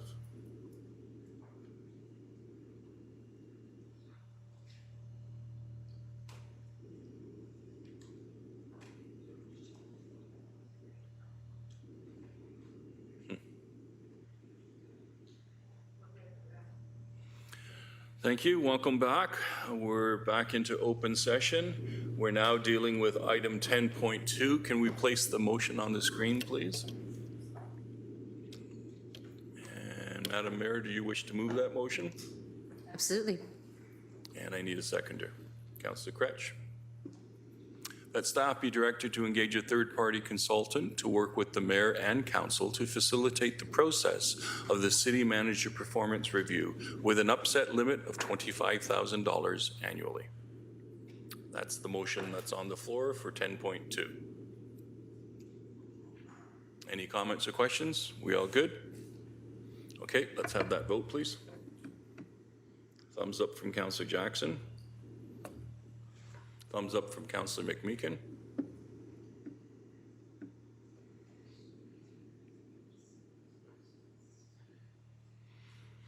And that vote carried 14-0. Okay, councillors, now we're back to item 14.2 in open session. This is the Canadian Mortgage Housing Corporation Accelerator Fund. May I have a mover and a seconder to approve the following recommendations A through K? Moved by Councillor McMeekin, seconded by Councillor Francis. I'm sorry, we need to read these into the record. I'll do it as quickly as I can. That report A, that report HSC 23017 FC S23062 and PED 23143 and the Housing Action Plan attached as Appendix A to the report be approved, that the city manager or designate be directed to submit the Housing Accelerator Fund application to CMHC. B, subject to the approval of the Housing Accelerator Fund application by CHMC, the General Manager, Healthy Safety Communities, or designate be authorized to retain a consultant at a cost no greater than $250,000 in order to create a citywide housing needs assessment for the City of Hamilton, and that the costs of said retainer be funded from the city's allocated Housing Accelerator Fund. C, that the General Manager, Finance and Corporate Services be authorized and directed to provide an attestation attached to Appendix C that the initiatives contained in the Housing Action Plan are viable and that the city has a genuine intent to meet the projected net new residential units through the use of the Housing Accelerator Fund. D, that the Housing Accelerator Fund Surplus Reserve Fund policy attached as Appendix B to this report be approved and that a reserve fund be established for the Housing Accelerator Fund.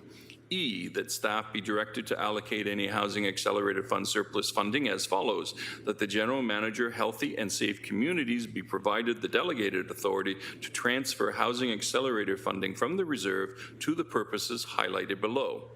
I, a 15% contingency held to support Housing Accelerator Fund initiatives extended beyond 2026 as required by CMHC.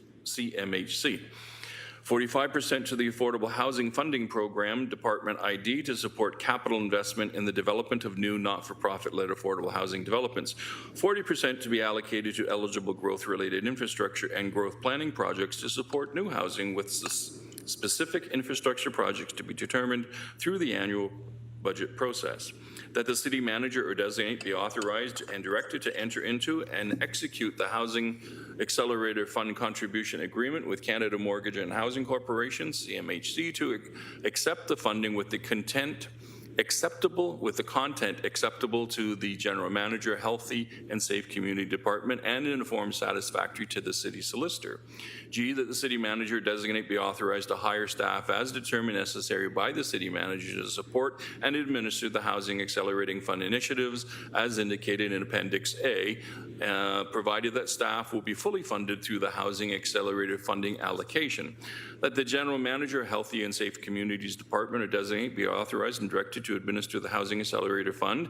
And I, that the general manager, healthy and safe community department be authorized and directed to enter into and execute all ancillary agreements and documents as may be required to deliver and administer the Housing Accelerator Fund with terms and content satisfactory to the general manager, healthy and safe communities department, and in a form satisfactory to the city solicitor. J, that the report attached thereto respecting the Canada Mortgage Housing Accelerator Fund remain confidential as required by CMHC until the earlier of the City Housing Accelerator Fund application has been approved and an announcement has been made by the City and the Federal Minister of Housing and Diversity and Inclusion, or by permission given by CMHC for the release to the public. That the following council approval of report Appendix B and C attached thereto be released to the public. Any questions on those items? I have one quick one, Mayor, if you could take the Absolutely. chair, sorry. Please go ahead. I saw that we were going to do a housing needs assessment. Didn't we do one? Because we had to do one for the both the urban. So through Go Chair, ahead, GM, sorry. Yes, GM Thorne. we did do one as part of the inclusionary zoning policy, but that was restricted to the LRT corridor, so it would be a similar exercise, but expanded to the entire city. So we didn't do a housing needs assessment for the comprehensive review that we had to do? Through the chair, we did a land needs assessment, and incorporated within that was a housing forecast. A housing needs assessment is a deeper level of detail in terms of getting into sort of housing mixes, tenures, those sorts of things. Okay, thank you very much. I'll take the chair back. Any further questions or comments?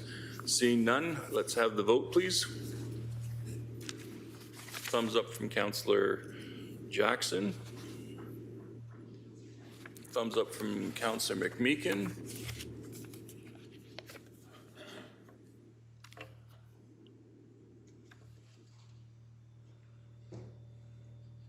That carried 14-0. I need a mover and a seconder for 14.3, which is the Master Agreement and Downtown Entertainment Precinct Status Update.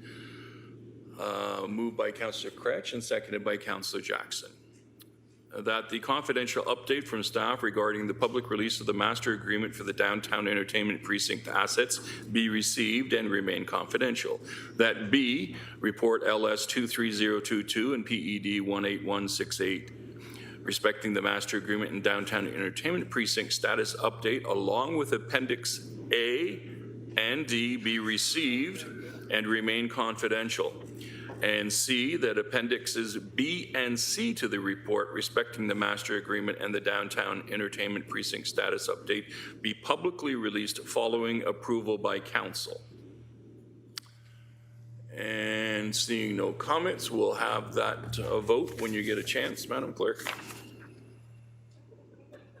Thumbs up from Councillor Jackson, thumbs up from, yeah, did you guys ever play rock, scissors, paper? Just curious. Councillor Taddison, thumbs up. And that vote carried 14-0. We are now moving on to adjournment. Who would like to move adjournment? Councillor Francis, Councillor Spadafora. Let's have the vote. Thumbs up from Councillor Jackson. Thumbs up from Mayor Horvath. Thumbs up from Councillor McMeekin. Councillor Taddison, you good? Thumbs up. from council? It's unanimous, 14-0. Thank you very much, ladies and gentlemen. Enjoy your evening.